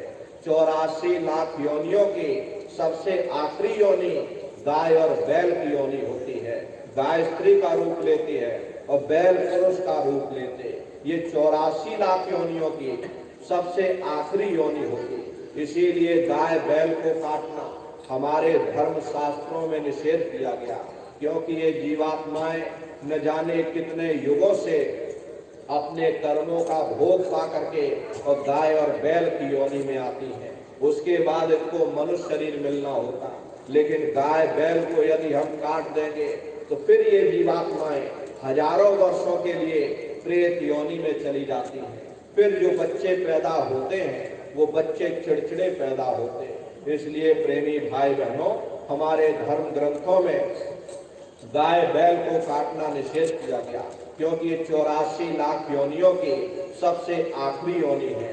उसके बाद में तब जाकर के हमको दोबारा ये मनुष्य शरीर प्राप्त होगा। और इसीलिए कहा गया कि बड़े भाग्य मानुष तन पाया, बड़े सौभाग्य से हमको ये मानव तन मिला। बड़े से बड़े देवता भी इस मानव तन को पाने के लिए तरसते हैं, क्योंकि 84 लाख योनियों से, उन नरकों से निकलने का केवल एक ही मार्ग है, वो केवल मनुष्य का शरीर है। इसी मनुष्य मंदिर में बैठ करके हम परमात्मा की भक्ति कर सकते। इसीलिए संतों महात्माओं ने इस पंच भौतिक शरीर को सदा हरि मंदिर कहकर याद किया कि हरि मंदिर यह शरीर है, ज्ञान रतन प्रकट हुए, ये असली हरि मंदिर है। जब भी वो मालिक मिलेगा इसी हरि मंदिर के अंदर जाकर मिलेगा। इसी पंच भौतिक शरीर को ईसा मसीह साहब ने टेम्पल ऑफ लिविंग गॉड यानी जिंदा खुदा का मंदिर कहकर याद किया। इसी पंच भौतिक शरीर को मुसलमान फकीरों ने कुदरती काबा कहकर याद किया। ये असली कुदरती काबा है। खुदा का दीदार जब भी होगा इस कुदरती काबे के अंदर जाकर होगा। प्रेमी भाई बहनों, उन फकीरों ने लिखा है कि कुदरती काबे की तू महराम में सुन गौर से, आ रही धुर से सदा तेरे बुलाने के लिए। बड़े ध्यान से आप लोग सुनिएगा, महात्माओं ने स्पष्ट कर दिया कि कुदरती काबे की तू यानी शरीर के अंदर जाकर, इस कुदरती काबे के अंदर जाकर के महराम में सुन गौर से यानी इन 9 द्वारों से अपने प्रकाश को समेटो, अपने ख्याल को समेट करके यहाँ 10वें द्वार पर एकाग्र करो, जहाँ ये जीवात्मा बैठी हुई है। यही कुदरती काबे का मेहराब है। यहीं पर अपने ध्यान को समेट करके गौर से उस आवाज को सुनो, आ रही धुर से सदा तेरे बुलाने के लिए, यानी उस मालिक के घर से अत्यंत मीठी से मीठी, सुरीली से सुरीली आवाज हमारे आप के अंदर रात और दिन धुनकारे दे रही है। प्रेमी भाई बहनों, वो आवाज हमारे आप के अंदर गूंज रही है। जब ये जीवात्मा उस आवाज को पकड़ेगी, उस आवाज को पकड़ करके वहीं पहुंच जाएगी जहां वो मालिक बैठा हुआ। यही महात्माओं ने समझाने की कोशिश की कि भाई अपने वजूद के अंदर जाकर उस परमात्मा की खोज करो। बाकी दुनिया में न कभी किसी को परमात्मा मिला और ना ही कभी मिल सकता। यही कबीर साहब ने लिखा है कि जो तिल माही तेल है, जो चकमक में आ, और तेरा साईं तुझ में और जाग सके तो जा।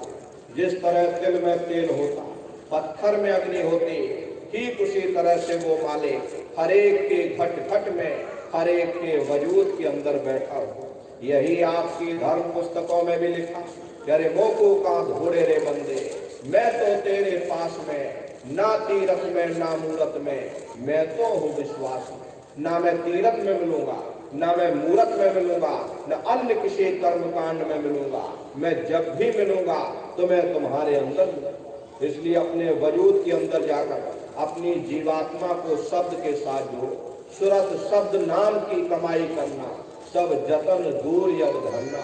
प्रेमी भाई बहनों, और कोई उपाय करने की जरूरत नहीं, केवल एक ही उपाय करो, सुरत को शब्द के साथ जोड़ दो। साधन 3 सारिन वर्णे, और साधन सब होते मान। इस कलयुग में उस मालिक को प्राप्त करने के लिए संतों महात्माओं ने केवल 3 ही साधन बताए। पहला है सुमरन, दूसरा है ध्यान, और तीसरा है भजन। तो प्रेमी भाई बहनों, बहुत से नए लोग आप लोग आए हुए, सभी लोग बैठ करके अच्छी तरह समझ लीजिए कि सुमरन ध्यान भजन आपको कैसे करना है। सुमरन कहते हैं उस मालिक को याद करना, और ध्यान कहते हैं दृष्टि को एकाग्र करना। आप उस आवाज को पकड़ लो, फिर वो आवाज आपको नहीं छोड़ेगी, खींच करके शरीर से अलग कर देगी, क्योंकि उस आवाज में कष्ट है। वो शब्द चुंबक है। प्रेमी भाई बहनों, ये जीवात्मा को खींच करके इस शरीर से अलग कर देगी, क्योंकि शब्द में वो कशिश है।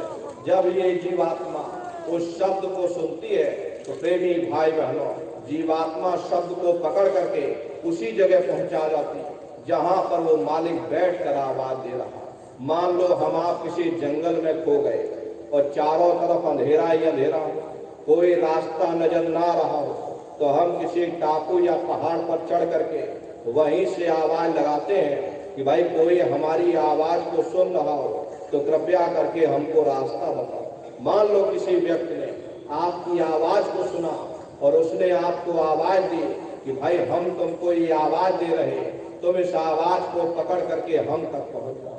भले ही हमें दिखाई ना पड़े, लेकिन हम उसकी आवाज को पहले सुनेंगे, वो आवाज पूरब से आ रही या पश्चिम से आ रही, और फिर उस आवाज को पकड़ करके हम उसी जगह पहुंच जाएंगे जहां पर वो व्यक्ति आवाज दे रहा। ठीक उसी प्रकार से इस हरि मंदिर के अंदर वो परमात्मा आवाज दे रहा, इस कुदरती काबे के अंदर वो खुदा आवाज दे रहा। जब ये जीवात्मा ये रूह उस आवाज को सुनेगी, आवाज में वो कशिश है, शब्द वो चुंबक है, जीवात्मा को खींच करके इन 9 द्वारों से समेट करके यहाँ 10वें द्वार पर एकाग्र कर देगी। ये 9 द्वार कौन कौन से? देखो प्रेमी भाई बहन, 2 आंख, 2 कान, 2 नाक के सुराख, 1 मुंह और 2 मलमूत्र का रास्ता, ये शरीर के 9 दरवाजे हैं। सबसे पहला दरवाजा बुधा चक्र आता। बुधा चक्र में गणेश जी वास करते हैं। गणेश जी यहाँ के मालिक हैं। ये 4 दल का कवल है, यहाँ पर पृथ्वी तत्व पाया जाता। उसके ऊपर इंद्रिय चक्र आता। इंद्रिय चक्र में ब्रह्मा जी वास करते हैं। ब्रह्मा जी यहाँ के मालिक हैं। ये 6 दल का कवल है, यहाँ पर जल तत्व पाया जाता। उसके ऊपर ये नाभि चक्र आता। नाभि चक्र में विष्णु जी वास करते हैं। विष्णु जी यहाँ के मालिक। ये 8 दल का कवल है, यहाँ पर अग्नि तत्व पाया जाता। उसके ऊपर ये हृदय चक्र आता। हृदय चक्र में शिव जी वास करते हैं। शिव जी यहाँ के मालिक है। ये 12 दल का कवल है, यहाँ पर वायु तत्व पाया जाता। वास तो वो ऊपरी मंडलों में करते, लेकिन उनका प्रकाश, उनकी किरणें इन चक्रों पर पड़ती हैं। प्रेमी भाई बहनों, उसी के ऊपर एक कंठ चक्र आता, यहाँ आद्या महाशक्ति की किरणें पड़ती हैं, और ये 16 दल का कवल है। और आप सबसे ऊपर, आपकी जीवात्मा सबसे ऊपर दोनों आंखों के मध्य भाग में बैठी हुई है। यहीं पर बैठ करके जीवात्मा अपने प्रकाश को इन चक्रों में फैलाती है, जिससे आपका ये शरीर चलता, आपके हाथ चलते, आपके पैर चलते। प्रेमी भाई बहनों, जब आप उस शब्द को सुनोगे, घंटे शंख की आवाज को सुनोगे, उस आवाज में कशिश है, वो शब्द चुंबक है, वो आपको अपनी ओर खींचेगा।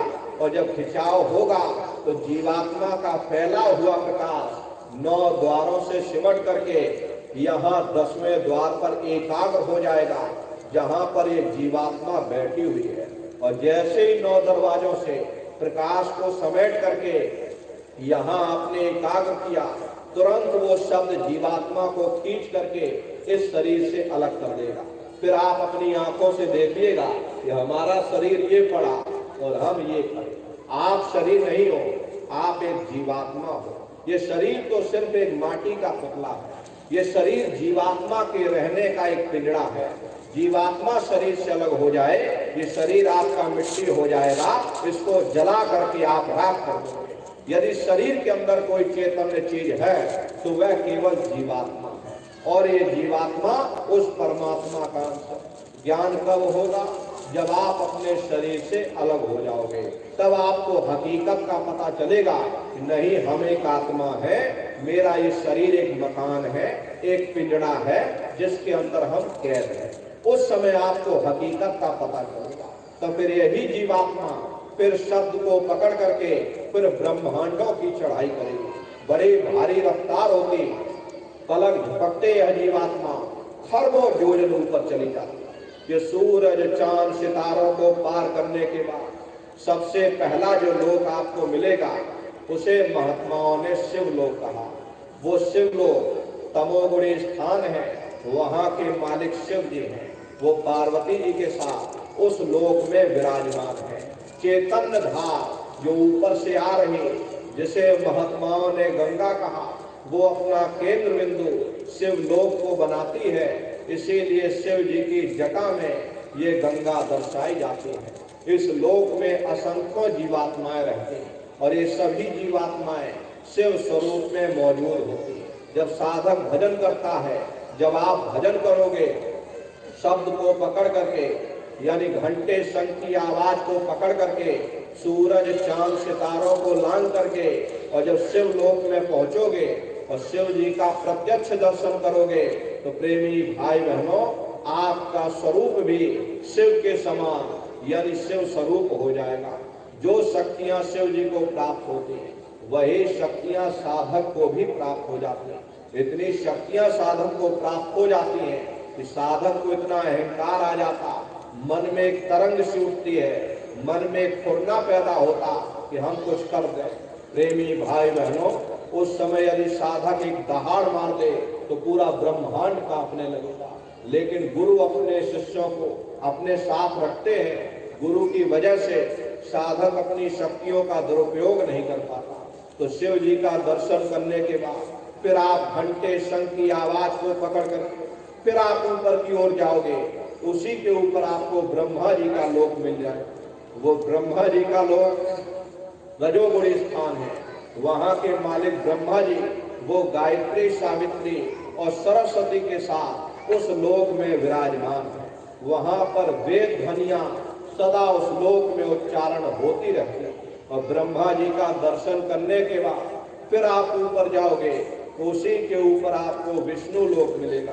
विष्णु लोक सतोगुणी स्थान है। वहां के मालिक विष्णु जी हैं। उनका बड़ा मनमोहक स्वरूप है। उनकी 4 भुजाएं हैं और चारों भुजाओं में शंख, गदा, पद्म और चक्र सुशोभित है। और आप क्षीर सागर में लक्ष्मी जी के साथ विराजमान हैं। ये तीनों देवता ब्रह्मा, विष्णु, महादेव अपने अपने लोक में बैठ करके राज्य कर रहे। एक रचयिता है जो जीवों को रचता है, एक पालनहार है जो जीवों को पालता है, और एक संहार करता है जो जीवों को नष्ट कर देता। और इनकी माता आद्या महाशक्ति है। ब्रह्मा, विष्णु, महादेव लोक के ऊपर वो आद्या महाशक्ति का लोक आता। प्रेमी भाई बहनों, उसे लोक को पार करने के बाद सबसे पहला खंड पड़ता है, या यूं कह लो कि पहला देश पड़ता, या यूं कह लो कि पहली राजधानी पड़ती है, जिसे महात्माओं ने सहस्त्रदल कवल कहा। प्रेमी भाई बहनों, वो राजधानी है। ये ब्रह्मा, विष्णु, महादेव के जो लोक हैं वो उस राजधानी के जिले हैं। जैसे आपके उत्तर प्रदेश की राजधानी लखनऊ है, बाकी सभी जिले हैं, इसी तरह प्रेमी भाई बहनों वो सहस्त्रदल कवल राजधानी है। वहां के मालिक निरंजन भगवान है। ये ब्रह्मा, विष्णु, महादेव ये निरंजन भगवान के ही पुत्र हैं। और ये आद्या महाशक्ति ये निरंजन भगवान की अर्धांगिनी है। और निरंजन भगवान स्वयं तीनों लोकों के मालिक हैं। इन्हीं को त्रिलोकी नाथ कहा जाता। हिंदू इन्हीं को परमात्मा कहते, मुसलमान इन्हीं को खुदा कहते, ईसाई उन्हीं को गॉड कहते। अरे घंटे और शंख की आवाज जो हर इंसान के अंदर धुनकारे दे रही, वो आवाज उन्हीं के मुखार बिंद से हो रही। निरंजन भगवान का जो स्वरूप है वो ज्योतिष स्वरूप है। 1000 बाती की अखंड ज्योति वहां पर बराबर जलाई जाती है। हम आप यहाँ पर जोत जलाते हैं, इस जोत में तेल की जरूरत पड़ती है, बाती की जरूरत पड़ती है, लेकिन वो अखंड ज्योति ऐसी है जिसमें न तेल की जरूरत है और न बाती की जरूरत है।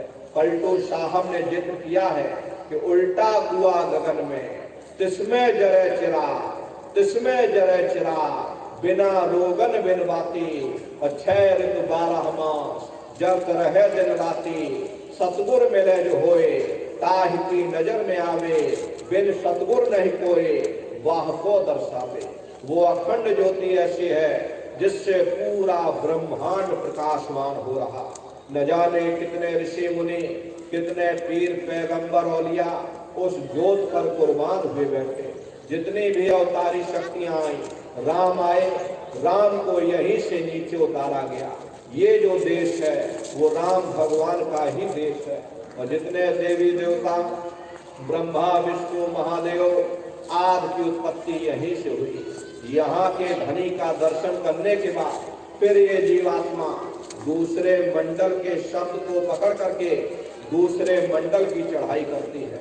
श्याम तज श्वेत को गहना, सुरत को तान धुन सुनना, और बंक के द्वार धस बैठो और त्रिकुटी जाय कर लेना। इसी के ऊपर दूसरा मंडल आता जिसे महात्माओं ने त्रिकुटी देश कहा।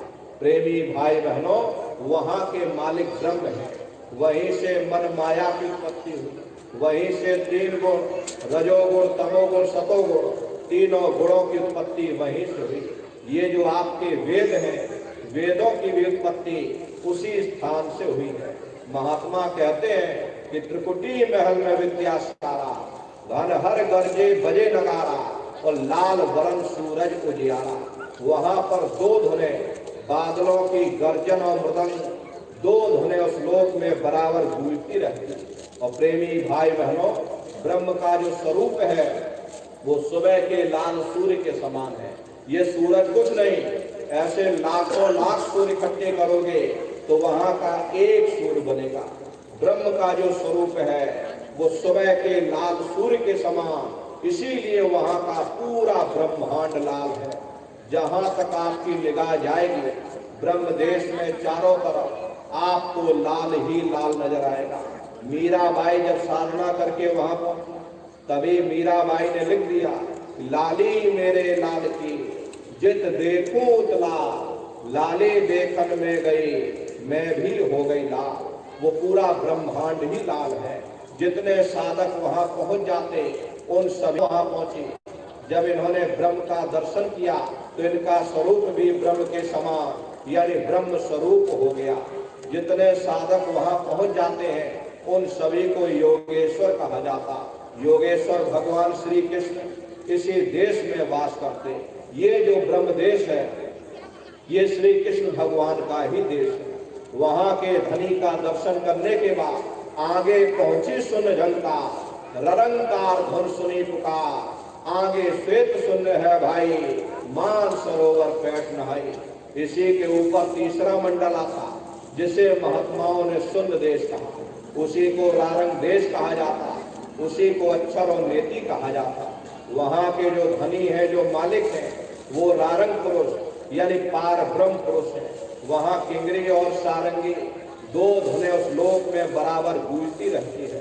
पार ब्रह्म पुरुष का जो स्वरूप है पूर्णमासी के चंद्रमा के समान बड़ा ही मनमोहक स्वरूप है।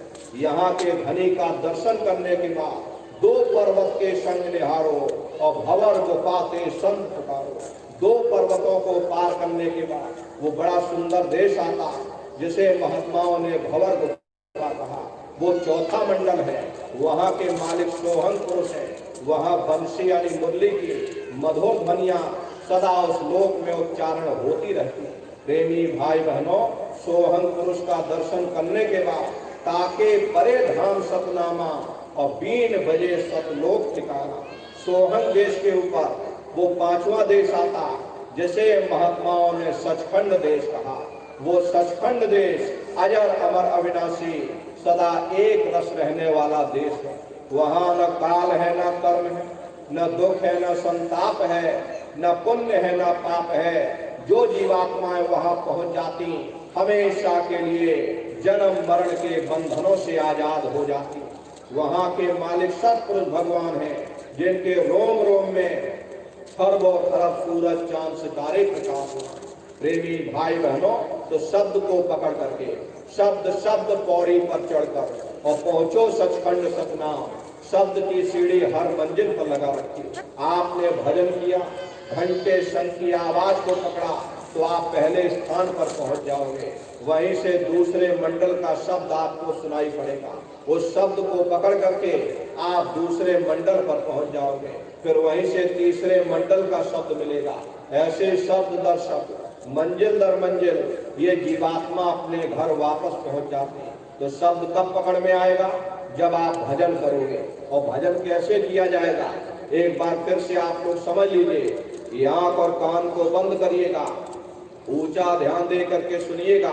सीटी जैसी आवाज शुरू में आपको सुनाई पड़ेगी। उस आवाज को आप लोग पकड़ लेना, उसको सुनते रहना। कुछ समय बाद में आपको अनुभव होगा कि कहीं बड़ी दूर से एक महीन आवाज घंटे और शंख की आवाज हमारे कानों में गूंज रही। जब घंटे शंख की आवाज सुनाई पड़ने लग जाए तब आप सीटी की आवाज को छोड़ देना और घंटे शंख की आवाज को पकड़ लेना। एक बार प्रेमी भाई बहनों आप उस आवाज को पकड़ लो, फिर वो आवाज आपको नहीं छोड़ेगी, खींच करके शरीर से अलग कर देगी। तो रोज आना, रोज जाना, रोज ब्रह्मांडों की सैर करना, रोज देवी देवताओं के दर्शन करना, रोज आसमानों की उड़ान भरना, रोज अपने शरीर में अपने घोंसले में फिर वापस चलना। ये भजन करने का तरीका। भजन का मतलब है भजो, अपने घर वापस चलो। तो सुमरन, ध्यान और भजन। सुमरन आपका 15 मिनट में पूरा हो जाए, लेकिन ध्यान और भजन में ज्यादा से ज्यादा समय दीजिएगा, क्योंकि एक तरह का अभ्यास है। दृष्टि को एकाग्र करना और कानों में उंगली डाल करके ध्यान दे करके शब्द को पकड़ना, ये एक तरह का अभ्यास है।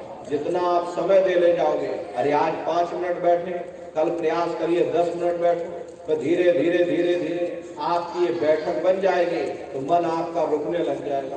तो भजन, ध्यान, सुमरन आप सभी लोग नित्य नियम से करिएगा। रास्ता बिल्कुल सच्चा है, आप करोगे आपको अनुभव होगा, दिखाई भी पड़ेगा और सुनाई भी पड़ेगा। लेकिन इतना ध्यान रखिएगा, जो भी आपको दिखाई या सुनाई पड़े आप लोग किसी को बताइएगा नहीं। बहुत से प्रेमी गलती कर देते हैं और खुशी के मारे दूसरों को बता देते हैं कि हमको ऐसे ऐसे ब्रह्मांड दिख रहे हैं या ऐसे ऐसे नदी, पेड़, पहाड़, झरने दिख रहे हैं। अगर आप किसी को बता दोगे, वो ऊपर बैठा हुआ वहीं से बंद कर देगा, फिर दिखाई सुनाई देना हमेशा के लिए बंद हो जाएगा। इसलिए ऐसी गलती आप लोग मत करिएगा। ये परमार्थी दौलत है। अरे आप अपनी दौलत को कितना छिपा करके रखते हो, कोई दुनिया में ढिढोरा नहीं पीटता कि मेरे घर में इतनी दौलत रखी हुई। अगर ढिढोरा पीटोगे अगले दिन चोर चोरी कर ले जाएंगे। ऐसे प्रेमी भाई बहनों, ये परमार्थी दौलत है। जितना आप छिपा करके रखोगे उतना रास्ता खुलता चला जाएगा। तो भजन, ध्यान, सुमरन आप लोग नित्य नियम से करिएगा। अपना अपना नियम बनाइए कि पहले अपनी जीवात्मा को भोजन देंगे, फिर अपने शरीर को भोजन देंगे। अरे जीवात्मा का भोजन है शब्द, जीवात्मा का भोजन है नाम। अरे प्रेमी भाई बहनों, ये जीवात्मा जन्म जन्मांतरों से ये भूखी प्यासी बैठी है। आप अपना ये नियम बना लो कि पहले अपनी जीवात्मा को भोजन, फिर अपने शरीर को भोजन। अगर ये नियम बन गया तो आपका लोक भी बन जाएगा और परलोक भी बन जाएगा।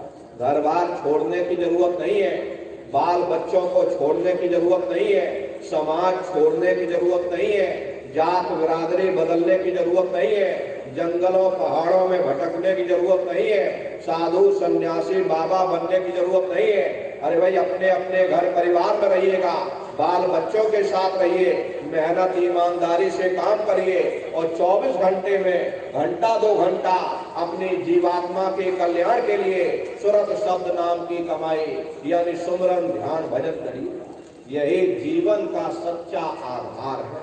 अरे नन्नारियों, यही दौलत अंत समय तुम्हारे काम आएगी। बाकी सब रगड़ा और झगड़ा ये सब आपका यही पड़ा रह जाएगा। सुई की एक नोक भी आपके साथ जाने वाली नहीं।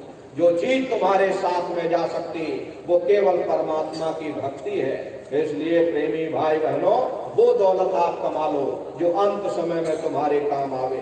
भजन, ध्यान, सुमरन आप लोग नित्य नियम से करते रहिएगा और सभी लोग शाकाहारी रहिएगा, क्योंकि हमारे गुरु महाराज ने शाकाहार पर विशेष जोर दिया। गुरु महाराज बराबर कहते थे, ऐ बच्चा तुम शाकाहारी रहना, शाकाहार का प्रचार करते रहना, इसी से देश और दुनिया में भारी परिवर्तन होगा। अरे नन्नारियों, परिवर्तन कोई कानून बनाने से नहीं होता, परिवर्तन कोई आंदोलन करने से नहीं होता, परिवर्तन कोई तोड़फोड़ करने से नहीं होता। परिवर्तन तब होता है जब लोगों के विचार बदलते हैं, लोगों की भावनाएं बदलती हैं। विचार जब बदलेंगे जब लोगों का खान पान शुद्ध होगा। देशी कहावत है, जैसा खायम वैसा होए मन। जब इंसान पशु प्रति भोजन करेगा उसकी बुद्धि स्वतः ही पशुओं जैसी हो जाएगी, सोच विचार उसका चिंतन स्वतः ही पशुओं जैसा हो जाएगा। फिर जिस शराब के नशे में माँ बहन बेटी की पहचान खत्म हो जाए, उस शराब को पी करके यह कैसे पता चलेगा कि क्या अच्छा और क्या बुरा है। यही कारण है कि आज घर समाज में, देश और दुनिया में, आपसी मुल्कों में ये रगड़े और झगड़े फैले हुए। अगर सभी मानव जात के लोग, सभी कौम कौमियत, सभी मजहब वाले लोग हमारे गुरु महाराज परम संत बाबा जय गुरुदेव जी महाराज के उन वचनों पर अमल करें और सभी लोग शाकाहारी हो जाएं, तो देश और दुनिया में अमन चैन आ जाएगा, घर परिवार में सुख शांति आ जाएगी, उस मालिक की दया दुआ बरकत मिल जाएगी। अरे तिल भर मच्छी खाई के कोटि गऊ दे दान, और काशी करवट जा मरे निश्चय नरक में दान। यदि तिल भर भी मच्छी खा करके फिर चाहे कोटान कोट गऊओं का दान करो और काशी में जा करके मत्था रगड़ते रगड़ते अपनी जीवन लीला वही बिता दो, फिर भी हमको हमारे गुनाहों की सजा मिलेगी, कोई बच नहीं सकता। क्योंकि ये कर्म भूमि है, यहाँ जो जैसा करेगा वैसा ही फल पाएगा। देखिए इस कर्म भूमि पर कृष्ण भगवान तक नहीं बच पाए, उस समय बाली को छिप करके बाण मारा था। वही बाली कृष्ण अवतार में बहेलिया बन करके आया, कृष्ण भगवान के पैरों में पद्म चमकता था, हिरण की आंख समझ करके निशाना मार दिया, और जब पास में आकर देखा कृष्ण भगवान को, अफसोस करने लगे। लेकिन कृष्ण भगवान ने उसको समझाया, इसमें तुम्हारा कोई दोष नहीं, उस समय हमने तुमको मारा, आज तुमने हमको मार दिया, हमारा तुम्हारा बदला पूरा हो गया। कर्म प्रधान विश्व रच राखा, जो जस करे सो तस फल जाए। ये कर्मों का ऐसा देश है। धृतराष्ट्र ने कृष्ण भगवान से पूछा कि हे केशव, मैं अंधा क्यों हूँ? मुझे 100 जन्मों की खबर है, मैंने इन 100 जन्मों में कोई ऐसा कर्म नहीं किया जिससे मैं अंधा होता। कृष्ण भगवान ने सिर पर हाथ रखकर कहा, जरा और पीछे जाकर देखो। देखा तो 106 जन्म का कर्म निकला। प्रेमी भाई बहनों, ये बड़ा पेचीदा जाल है।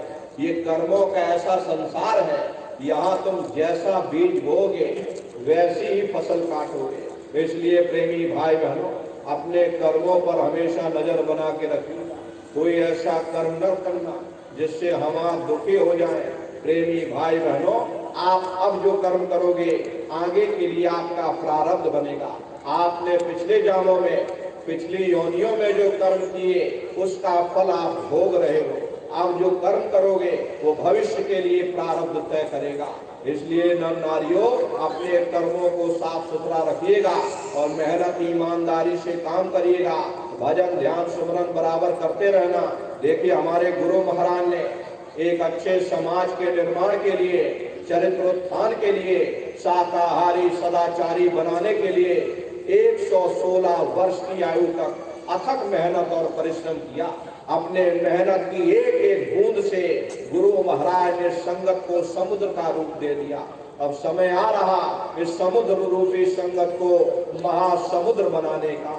इसके लिए प्रेमी भाई बहनों, आप सभी को खड़ा होना होगा, आपको अपने तन से योगदान देना होगा। अरे धर्म के प्रचार प्रसार के लिए आप सभी लोग उठ खड़े हो। गुरु महाराज ने 116 वर्ष की आयु तक धर्म के प्रचार प्रसार में अपना पूरा जीवन समर्पित कर दिया। तो आप सभी लोग अपना अपना योगदान दीजिएगा, धर्म का प्रचार प्रसार करते रहिएगा। और फिर खड़े हो जाओ, खड़े हो जाओ, खड़े रहोगे, खड़े हो जाओ। तो प्रेमी भाई बहनों, आप लोग खड़े होकर के सुन लीजिए। धर्म के प्रचार प्रसार में आप सभी लोग अपना अपना योगदान दे दीजिएगा। देखो प्रेमी भाई बहनों, आप लोगों को ये आदेश दिया गया कि प्रत्येक सत्संगी प्रेमी भाई बहन एक एक गांव को गोद ले लेवे। प्रेमी भाई बहनों, गांव गोद लेने का अभियान बड़ा जोर शोर से चलाया जा रहा। आप सभी प्रेमी भाई बहन एक एक गांव आप लोग गोद ले लीजिएगा। गांव गोद लेने का अर्थ होता है, जब आप किसी बच्चे को गोद लोगे, आपकी जिम्मेदारी बनेगी उस बच्चे की नाम भी पहुंचना है, उसको नहलाना धुलाना भी पड़ेगा, ये आपकी जिम्मेदारी होगी। तो आपसे हमारी ये प्रार्थना है कि आप सभी लोग एक एक गांव को गोद ले लें और गांव गांव में भजन केंद्र की स्थापना हो, गांव-गांव में गोद लेकर के गुरु महाराज की वचन वाणियों को गांव के लोगों को आप लोग सुनाएं, ताकि गांव के लोग गुरु महाराज की वचन वाणियों को सुन करके वो भी परमार्थ के रास्ते में लग सके। ये धर्म का प्रचार प्रसार है। अरे नर नारियों, कलयुग में सतयुग कैसे आएगा? सतयुग कोई भाषण देने से नहीं आने वाला, सतयुग आएगा कर्म करने से। सतयुग जब आएगा जब आप धर्म का प्रचार प्रसार करोगे। अरे आप अपने गुरु के दिए हो, आपके गुरु ने आपको प्रकाशवान किया है, अपने गुरु के आप दीपक हो। अगर एक एक दीपक एक एक गांव में पहुंच जाए कि गांव क्या पूरा समाज पूरा संसार प्रकाशवान हो जाएगा। हिंदुस्तान में इतने प्रेमी भाई बहन है, अगर सभी सत्संगी प्रेमी भाई बहन एक एक गांव को गोद ले लें तो गांव की संख्या कम पड़ जाएगी, लेकिन सत्संगियों की संख्या कम नहीं पड़ने वाली। इसलिए नर नारियों, आपसे हमारी प्रार्थना है कि प्रत्येक सत्संगी भाई बहन आप लोग एक एक गांव गोद ले लीजिएगा और धर्म के प्रचार प्रसार में गुरु महाराज के संदेशों को मीरा की तरह गाना आपका काम, आपका कर्तव्य बनता। तो आप सभी लोग इस जिम्मेदारी को आप लोग निभाइएगा। साथ ही साथ में जब भी गुरु महाराज के दरबार में आप लोग आओ, अपने अपने बच्चों को जरूर लाया करो।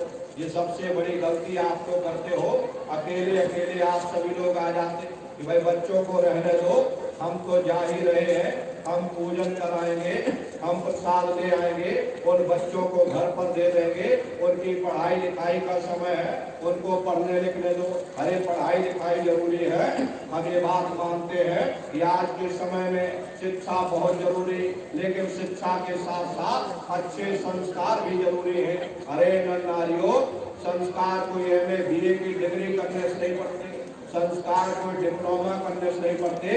अगर MA BA की डिग्री करने से बच्चों के अंदर संस्कार पड़ जाते तो हिंदुस्तान में इतनी घटनाएं घटित ना होती। अरे संस्कार पढ़ेंगे, महात्माओं के वचनों से संस्कार पढ़ेंगे, सत्संग के माध्यम से। ये बच्चे देश के भविष्य हैं।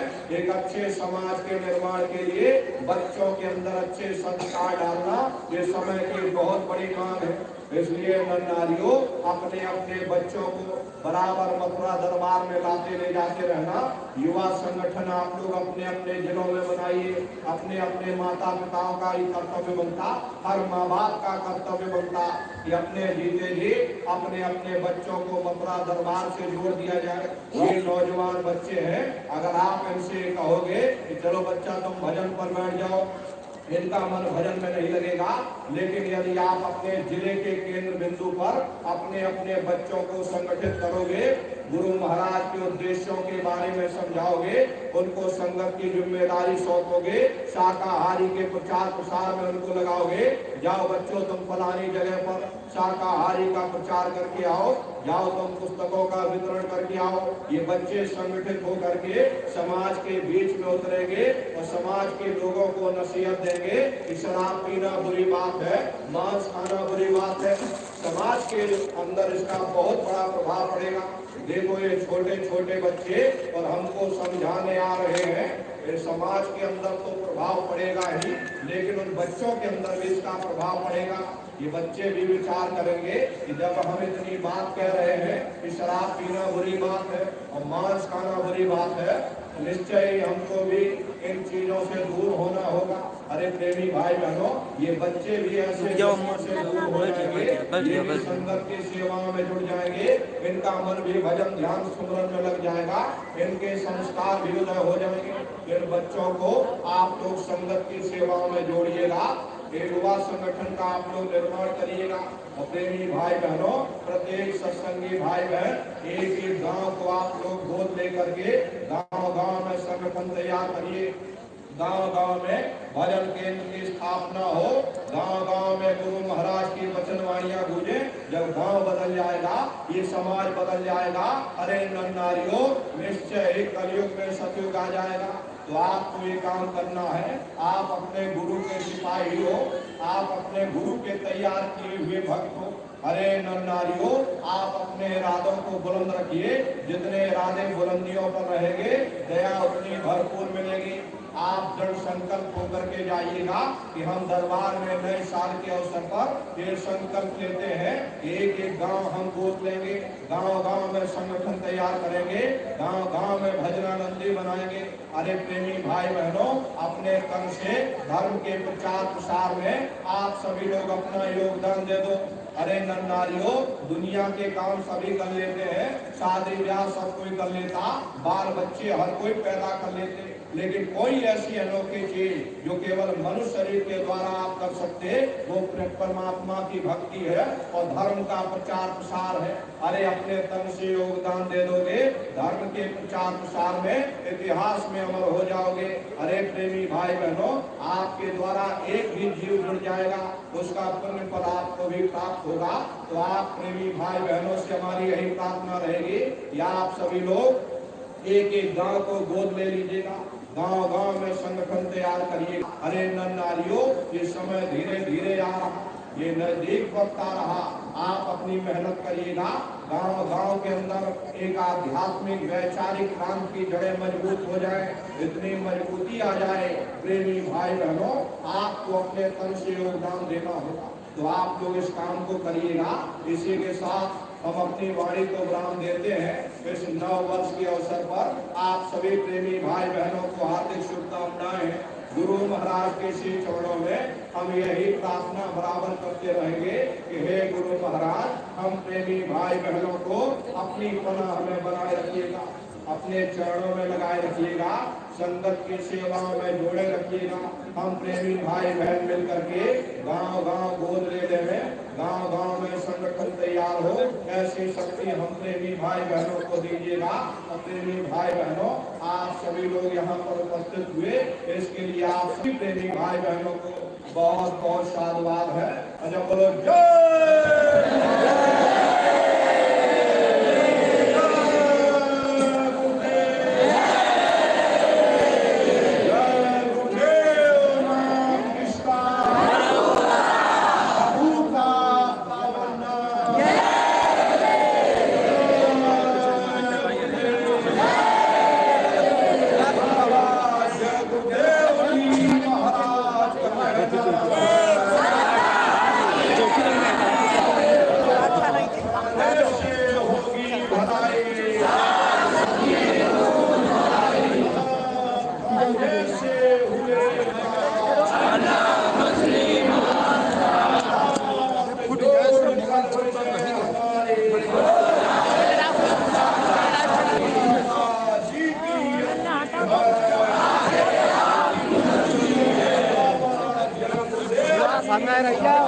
मला बेटा भैया